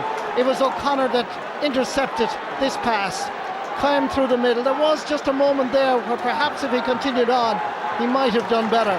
But he still got Cork's 11 points. And now 2 points between the teams. Yeah, but that's the first time we have seen Alan O'Connor driving into an attacking area. 40,892 people packed into Fitzgerald Stadium. And for the first time, the Rebels can give a little bit of voice and vent to their feelings. They're playing against the breeze, and the breeze just seems to have picked up in the last few moments. Not hugely or significantly, but it is slightly favouring Kerry. Ball inside fires Colm Cooper. 2 Cork players around him. 3 treble marking him. Anthony Marr slips it inside to O'Mahony, not known for his goal scoring prowess. Still there, turns around, takes a shot, and the ball is sent wide. And Cork, you can see, are beating their chests, and they're beginning to play with passion that you associate with the county that's known affectionately as Rebel County. Yeah, they're really rising to the occasion at the moment. They're rising to the challenge that's in front of them over the remaining minutes of the game. Great pressure that time put on O'Mahony as he tried to get that score. And if you saw Cooper when he had the ball that time, he was surrounded immediately by 3 or 4 Cork players. So the inspiration has come maybe from the goal, from the penalty. That has given them the lifeline. That has given them the sense of hope. But there's still a little bit of way to go. Pearse O'Neill is the player that's winded, a bit injured. All-star footballer now, of course, was on a TV programme, Underdogs programme many years ago with Kieran Donaghy. They both kind of came through the system through there and have now, of course, established themselves. But Jack O'Connor tactically got it so right. But Conor Coonahan, he has a huge work ethic drilled into this Cork side, and they are working themselves out of trouble. And time still in their favour. Penalty by Donncha O'Connor, crucial. Donncha Walsh lays it off to Micheál Quirk. Declan O'Sullivan takes the free quickly. Barry John Keane just misjudged him. Owen Cotter fouled subsequently, and Cork are back in business. Paul Kerrigan. Kerry player down injured. Looks like Shane Enright who pulled a hamstring. And more importantly is Paul Kerrigan cutting through the Kerry defence and swinging this over the bar. 3 points for Paul Kerrigan in the first half. He really has shown a bit of bottle, a bit of leadership when Cork badly needed it. And he wasn't that far away. 1 point between the teams. Remember, Cork trailing at half-time by 8 points. It was Kerry 110, Cork 5 points. But this man from Nemo Rangers has produced the goods in the second half. And remember, 10 minutes in the second half, they were trailing by 113 to 8 points. This has been a marvellous comeback from Cork. And Kerrigan has run straight at the Kerry defence on a number of occasions. We had said beforehand that it could be a ploy that would work. It is certainly working on a tiring Kerry team. Conor Coonan, Jim Nolan, and their opponent, Jack O'Connor. It was so right in the first half. But they are, this Kerry team, up against the All-Ireland champions. Kieran Sheehan, very much strapped up now. Dr. Con Murphy there, and the physios doing all the necessary work to make sure that Kieran Sheehan medical care is well taken care of. Cork have scored 1 goal and 7 points in this second half to Kerry's 3 points. Significant, to say the least. Shane Enright seems to be okay. Yeah, and I think to add to that, Kerry haven't scored in the last 15 minutes. So the momentum is with the All-Ireland champions. Shane Enright has in fact been replaced, and coming on is Daniel Bohan from the Austin Stacks Club in Tralee. So a change in the Kerry full back line. Wonderful catch in the middle of the field. Cork more concerned about getting that equaliser than the player that caught that ball magnificently but fell awkwardly. And the referee Dave Coldrick. Let's watch this again. Wonderful catch. Alan O'Connor.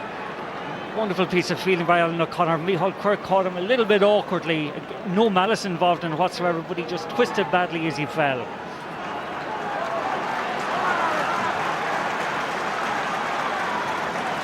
Free to the All-Ireland champions. Micheál Quirk,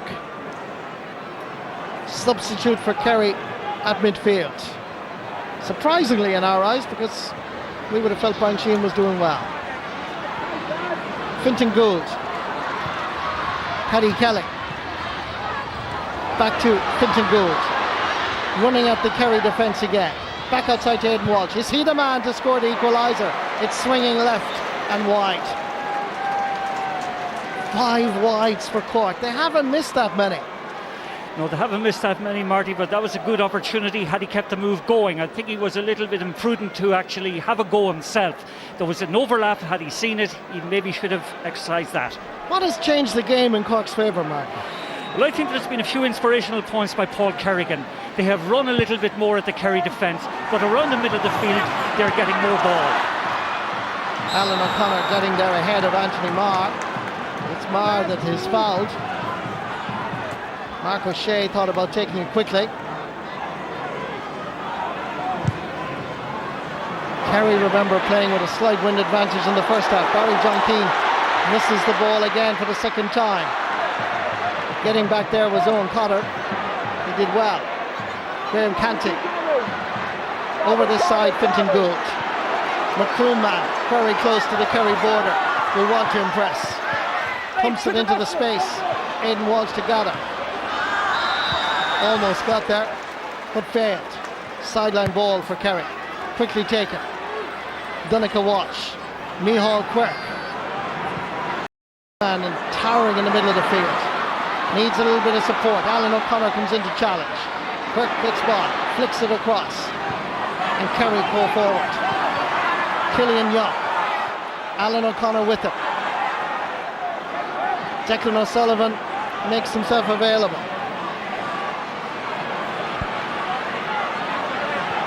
Needs to take control. Ball out first, Kieran Donaghy. Fails to get there. They could do absolutely nothing wrong in the first half. But certainly in the second, passes suddenly going astray. They have looked human in the second half, the Kingdom of Kerry. 20 minutes since Kerry last scored. Good turnover there. The Gooch, Darren O'Sullivan, touched along the ground.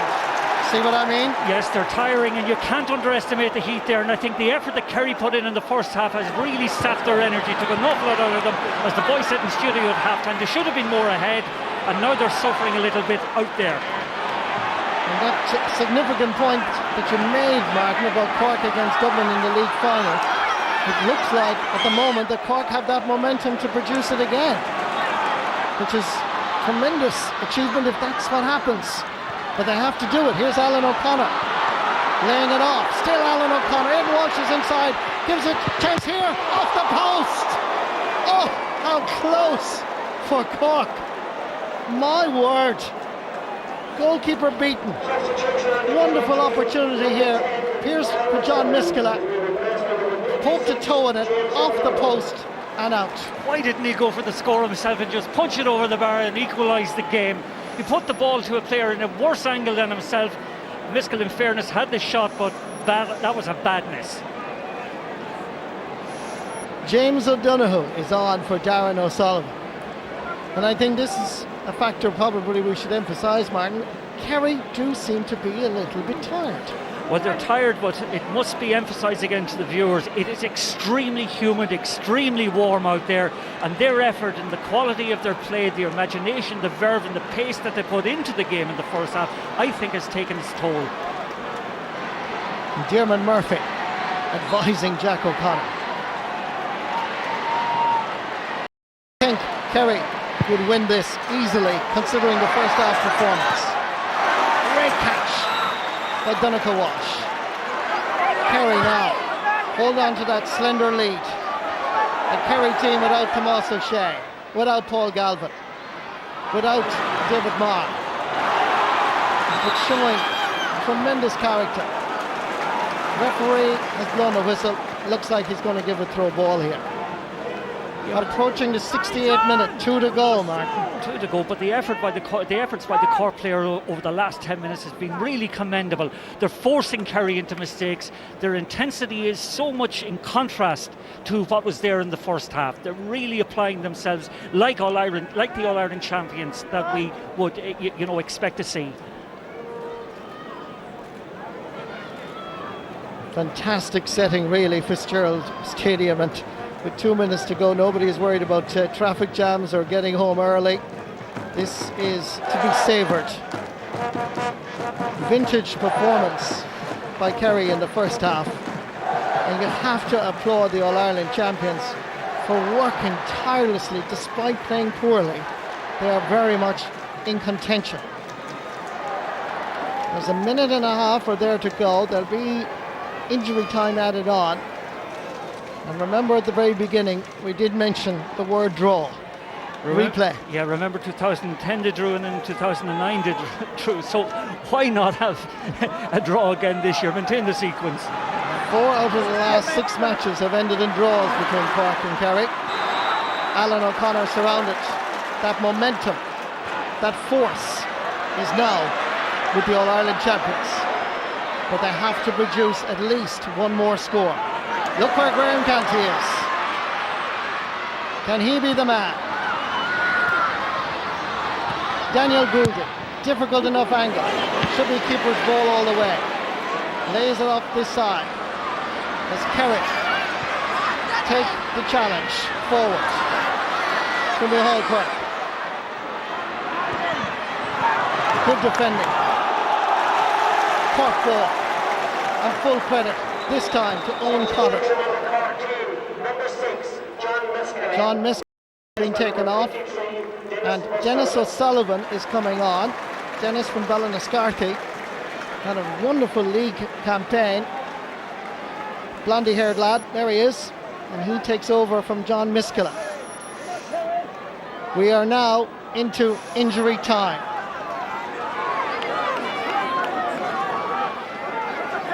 But Cork have to produce one more score to force this to a replay. Can Kerry hold on? Player down injured over at the far side. Looks like Paul Kerrigan. It is Paul Kerrigan. Gerald O'Sullivan just in there, the Cork selector beside him. Paul Kerrigan's at some second half, it must be said. He's really inspired those around him. Fiachra Lynch is replacing Paul Kerrigan as they throw everything at the Kingdom. So, here it is. We've seen it so many times when Cork and Kerry meet. Will they have to do it all over again? Graham Riley felt that it was a Kerryman that got a fist to the ball. Cork protest. 5 minutes of additional time. 5 left in this Munster final. The clock ticking for the All-Ireland champions. Colm Cooper sprays the ball over to the far side. Killian Young. Good ball inside. James O'Donoghue. Micheál Quirke. Declan O'Sullivan. They will try their best now to retain possession and not give the ball away. So you won't see any silly kicking. Here's Owen Brosnan coming through the middle. Great run by Brosnan, heading towards the 13-metre line and puts it over the bar. Once the centre forward, wing forward, coming from centre half back, it's the last thing that Cork needed, and it's exactly what the doctor recommended in Kerry. And it must be said, it's the first time we've seen Owen Brosnan foraging forward from a centre half position or from his wing back position, and didn't he time it well? Here come Cork. Dennis O'Sullivan. Barry John Keane, high challenge. Free to Cork. Dennis O'Sullivan and Colm Cooper continue on the exchanges. Meanwhile, the referee has blown a whistle off camera. Cormac Riley came in quickly, the linesman, and he requires that David Coldrick is informed of exactly what happened, and that will delay even further. This is exactly what happened. Dennis O'Sullivan and Barry John Keane, and then O'Sullivan and Gooch Cooper got involved here. Colm Cooper just holds him down. I don't think there was anything major in it. I think it's from a Kerry point of view, it suits their purpose at the moment as far as killing the game and eating into time. Colm Cooper is protesting. The referee has obviously informed him that this is going to be a yellow card. Now taking the name of Dennis O'Sullivan. And as Martin mentioned, the clock is ticking towards that 75th minute. Yellow card for the two lads, O'Sullivan and Colm Cooper. So that has eaten up a minute and a half nearly of the time.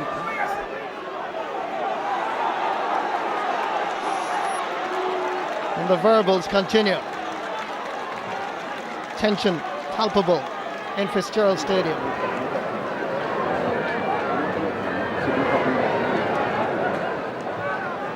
Vital kick for Daniel Goulding.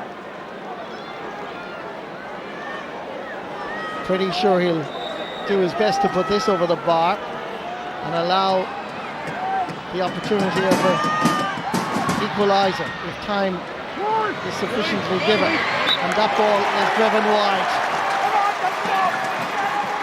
And that is a blow to the Leesiders. Yes, the blow had that gone over again, it was just a point, and I'm convinced that the referee would have given another minute or a little bit more than that actually to allow for that incident that happened in front of us a moment ago.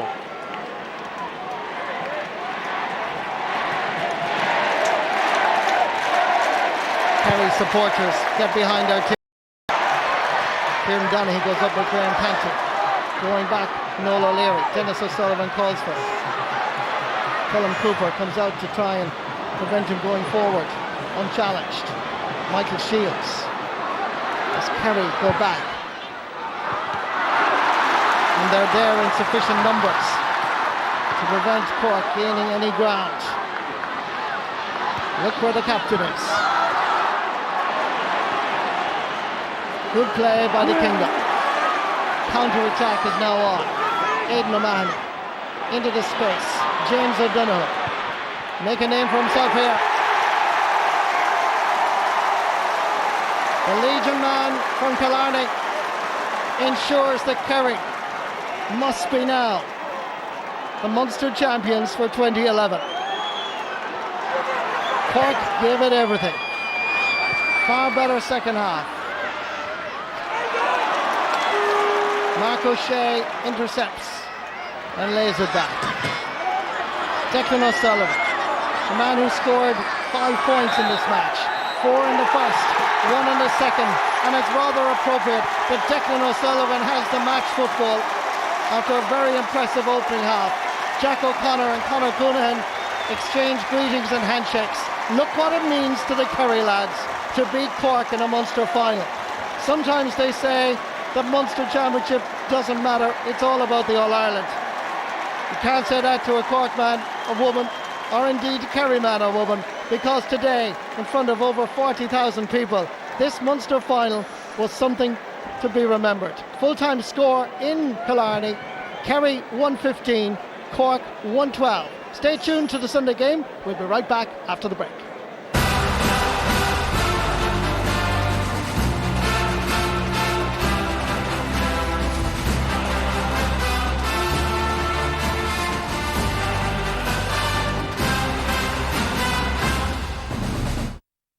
SuperValu, proud sponsors, real supporters of the GAA Football All-Ireland Championship. An elite team. I want you to go in there and get this guy to talk whatever it takes. It's not the plan, sir. Focusing on the criminal. Not all snipers are serial killers, darling. You could be watching us right now. Rather crime. Criminal Minds, Suspect Behavior. Monday at 9 on RTE2. Some of us will greet tonight with anticipation. Others with open arms. But we greet this night together, knowing that tonight, anything is possible in this city of lights. Because all too soon, we will greet the day. But not yet. Not while we still have tonight. Tonight, it's Miller time. The Bord Gáis Energy Home Team can make your home cozier in lots of little ways. From servicing, repairing or replacing your gas boiler to insulating your cavity walls and attic. Our monthly payment options even allow you to spread the cost. We have Saturday appointments and we'll contact you in advance to remind you we're coming. Just call 1-850-427-200 now or log on to bordgaisenergy.ie/home team. Love these. Bit naughty though. 187 calories of naughtiness, actually. These are my best jeans ever.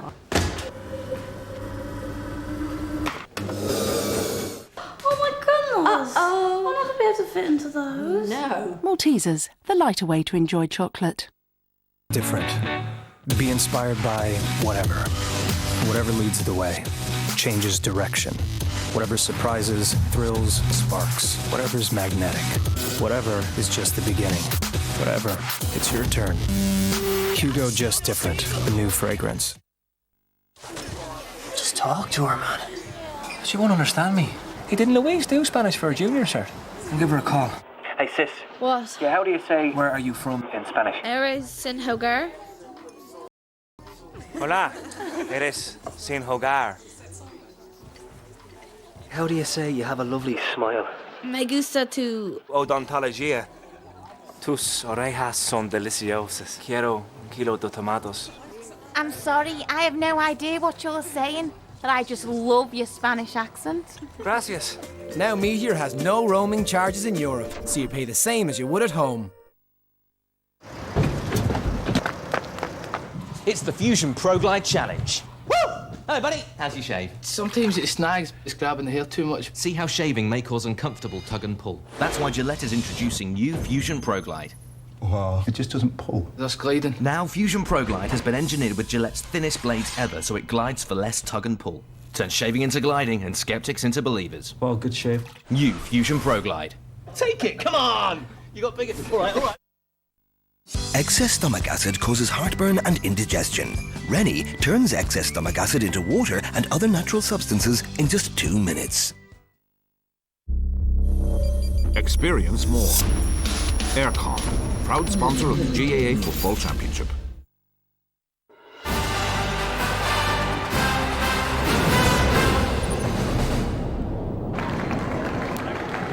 Welcome back again to the Sunday Game Live. So it's another Munster football title for Kerry, beating Cork 115 to 112.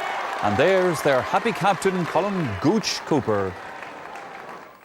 And of course, another happy Kerry man here with us in the studio, Pat Spillane. Happy now, Pat, but you had a fairly worried-looking face on you there for a while. Absolutely. I mean, who would want to be a footballing analyst? Because we saw two different performances in this game. I mean, all the football was played by Kerry in the first half, and all the football was played by Cork in the second half. You know, they're not All-Ireland champions for nothing. I mean, the one thing that I saw since they became All-Ireland champions is they're playing with belief, they're playing with composure.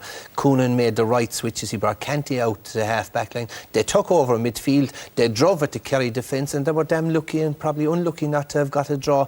Kerry, in the end, look, it was a very poor second half. They stumbled, staggered, fell over the finishing line. 25 minutes with no score. And they looked tired, lethargic. And it took, at the end of the day, why did they win it? The couple of wise heads, I suppose, cool heads, Mark O'Shea, Declan O'Sullivan, in particular, after 25 minutes of the second half and no score, that one player decided to take on responsibility. That was Owen Brosnan, who drove at the Cork defence and got that vital punch point that put them 2 points ahead. Look, it was an enthralling game. It was a roller coaster ride. These two teams, we could be seeing them again maybe come the third Sunday in September, because Cork hadn't gone at all. No, I wouldn't rule that out. But even at the start of the second half, and they were in trouble at this stage, Cork, I mean, even at the start of the second half, they were relying on, and Martin Carney mentioned it, individual efforts. Paul Kerrigan was very important to them because he got the couple of scores they needed to sort of keep them in touch. Well, you can't beat pace in the game, and Paul Kerrigan has that, and he takes a lovely point here with his left foot. And himself and Alan O'Connor, who really had a horse of a game in the second half particularly, they brought Cork back into it along with Paddy Kelly. But you look here, Daniel Goulding, who is very quiet, gets blocked down. Kerrigan then a snapshot and gets it over the bar. But Kerry were the better team in terms of individual skill. And again, Kerrigan fortunate here to get a break off Donncha Walsh. But, once he gets it, there's one thing, and he's going for a goal there, and it's just over the bar. And of course, if Cork had to get the goal chance when John Miskelley hit the post, it was curtains for Kerry. And it was the one noticeable thing, Michael, even from the Limerick game. I mean, you have 4 of that defence that are over 30 years of age. There's a lot of mileage in and against Limerick, when Limerick ran at the Kerry defence, they scored 3 goals. And the same thing in the second half, when Cork ran at that Kerry defence were in trouble. Mind you, Cork did need a break in the second half. They needed a break because football-wise they still weren't going all that well. Now they got the break when they got the penalty. They did indeed, and again it's the same thing. It's driving at the Kerry defence, and like I said, Donncha O'Connor will be very disappointed with himself, because when Mark O'Shea cleared the ball off the line, Donncha O'Connor had a great chance to put it in. But again, look, it comes from driving at the Kerry defence. Good effort, even I presume Brendan Keeley got a hand to it. Good effort to block it on the line by Mark O'Shea. But this was a wonderful penalty, because Keeley guessed right. He wasn't far away from it. But you remember Donncha O'Connor last year? He stood up to get that vital penalty against Dublin, and he stood up to get the vital penalty there against Kerry. Yeah. There's no doubt Kerry got very tight towards the end of that match, Colin, and yet you couldn't see them finishing out the match without doing something, without getting a couple of points. Now they did it. Pat said it. Owen Brosnan was the key man here, because a point in it, and he got... Kerry had enough good players, particularly Declan O'Sullivan, when he got the ball in his hand, was able to do the right thing. Brosnan gets in the halfway line. Gooch wasn't in the game at all today, so it had to be somebody else. And of course, great left-handed pass. I think there's 27 minutes in total without getting a score. It was 2 or 3 minutes into injury time, and then they were able to cap it off. This young lad, was a promising young lad. He's injured. His father played football with me with the Kerry team, Diarmuid O'Donoghue, and he's a very promising young lad, a bit light but a very, very accurate player. And in the last minute in a Munster final, you're 2 points up. shows the confidence and the belief and the composure of a 20-year-old. But Cork You're from Legion. Yeah, his father, Diarmuid O'Donoghue, who played with me, played with Kerry. Good footballer as well, great left foot. And this guy is one of the promising youngsters. Now, this is the one thing about the Kerry. He was on the Kerry under-21 team that were hockeyed by Cork. But Kerry can always pull a lad here and there out of doors, even the worst of under-21 teams, that can step up to the senior stage. When Cork fans are looking back as they're on their way home this evening, Colin, when they sit down tonight over a pint maybe and discuss this game or whatever, there'll be one incident in that second half that possibly cost them the match, probably cost them the match. Well, the one thing they will think about too is the fact that when they started to kick the ball out in the middle of the field, they almost won everything. And Alan O'Connor drove through. Now, he could have come to the right to Aidan Walsh, he could have punched it over the bar. He went to Miskela. Miskela went for the goal, and it was to win the game at that stage. But, Brendan Keeley comes and spreads himself very well. And I think whoever's the diving block as well. I think it was a difficult goal opportunity. Cork were a pint down, and I think what Miskela should have done, he got a rush of blood to the head. Fair play to him, he went for the goal. But I think the obvious option was to punch the ball over the bar, draw game. But it just makes you wonder why Cork employed the tactics of a short kick out in the first half, because they absolutely dominated the middle of the field the second half. And it was also strange. Nicholas Murphy obviously isn't injured, must be injured, or he would have come on there. But Cork were very brave and very manly in the way they stood up. They came from 113 to 7 down to a point behind. Cork haven't gone away. Gentlemen, we don't like to be telling tales out of school against players, but at the same time, there is a responsibility to show incidents where somebody maybe has been lucky that a card he got wasn't worse. Now, in this case, Pat, it was Kieran Donaghy. He got a yellow card. But let's have a look at it and see what you think. Yeah, it was a tangle of legs with Noel O'Leary, where one is holding on to the other. And as you can see, he with his right foot, pushes his right foot and drives his right foot into the right thigh. Perhaps if the referee saw it, I could have easily been. I wouldn't have argued with a red card being. So Kieran can be damn lucky that David Coldrick didn't see him, because he probably would have issued a red card. But now that the yellow card has been issued, of course, it can't be dealt with. He was lucky. He was a lucky boy. The only thing, the whole game was played in a very good spirit. Yes, it was. But it wasn't a great game, because there were so many injuries during that second half that the 5 minutes could have been 7 or 8 minutes of injury time. It wasn't a classic by any means. Let's hear from the Kerry manager, Jack O'Connor, of course. Well, Jack, did you ever actually allow yourself to believe that it was going to be as comfortable as it looked at one stage?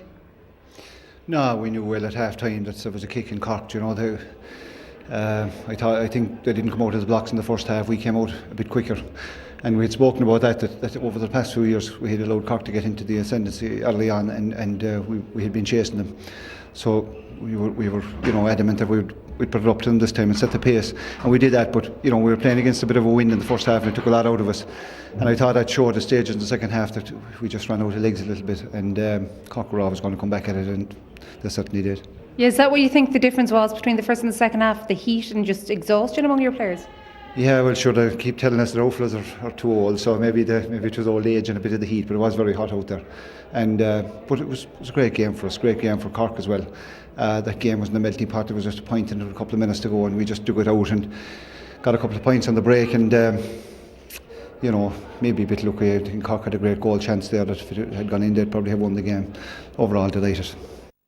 Yeah, I suppose Pat Spillane just got there in the end, but fair play to Jack O'Connor. He had the team set out right in the first case. He did, and reports from training was that they were going well, and they've been going well all during the league, and it showed there. But look, there'll be no bonfires blazing in the kingdom tonight. There'll be no cavalcade around Killarney with the gooch holding the cup. Look, at the end of the year, if Kerry don't deliver an All-Ireland title, the Munster means absolutely nothing at all. But I think it's important that Kerry won, because I firmly believe with a team with a lot of mileage on it, I think they needed to go through the front door. And bear in mind that Tomás O'Shea and Paul Galvin will be back, and they will be much improved. But like I said, Cork will be a danger for anyone in that backdoor draw. I think we can assure ourselves of that. OK, that's almost it then from the programme for this evening. Just time for me to thank both Colin O'Rourke and Pat Spillane, who've been here with me in studio. Hopefully we'll see you the next time, but for now, bye-bye.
This is something the club can definitely be proud of. We're all very proud of you. Ulster Bank GAA Force, because helping your club matters. Hello and welcome to the committee room. Join Marty Morrissey. The battle for the attention of the sporting public in Ireland. For more than just analysis. The majority of county footballers and hurlers out there support a soccer team. The big questions. Is video technology the solution to the problem? Proper umpiring would have solved that. And the straight answers. We do an awful lot more than any other sports association. Paul has not been well in the meat camp. They probably only want him as a 10-minute player towards the end of the big game. The Committee Room, Wednesday at 8 o'clock on RTE2. And he says, is there anything you can do on the price? And I says, of course there is, Michael. Now, have you considered a sex change? What's he? A sex change, says I, taking a spanner and making a few adjustments. Because if you were to come back a woman, say in 10 years, we've great deals for the mature lady driver. No nonsense, Dotty! Low-cost car insurance. Get the cover you really need for less. 7 days of fantastic racing and unrivaled crack. The Galway Summer Festival, 25th to the 31st of July. We're investigating the murder and trafficking of over $500 million worth of cocaine. That'll be Galway.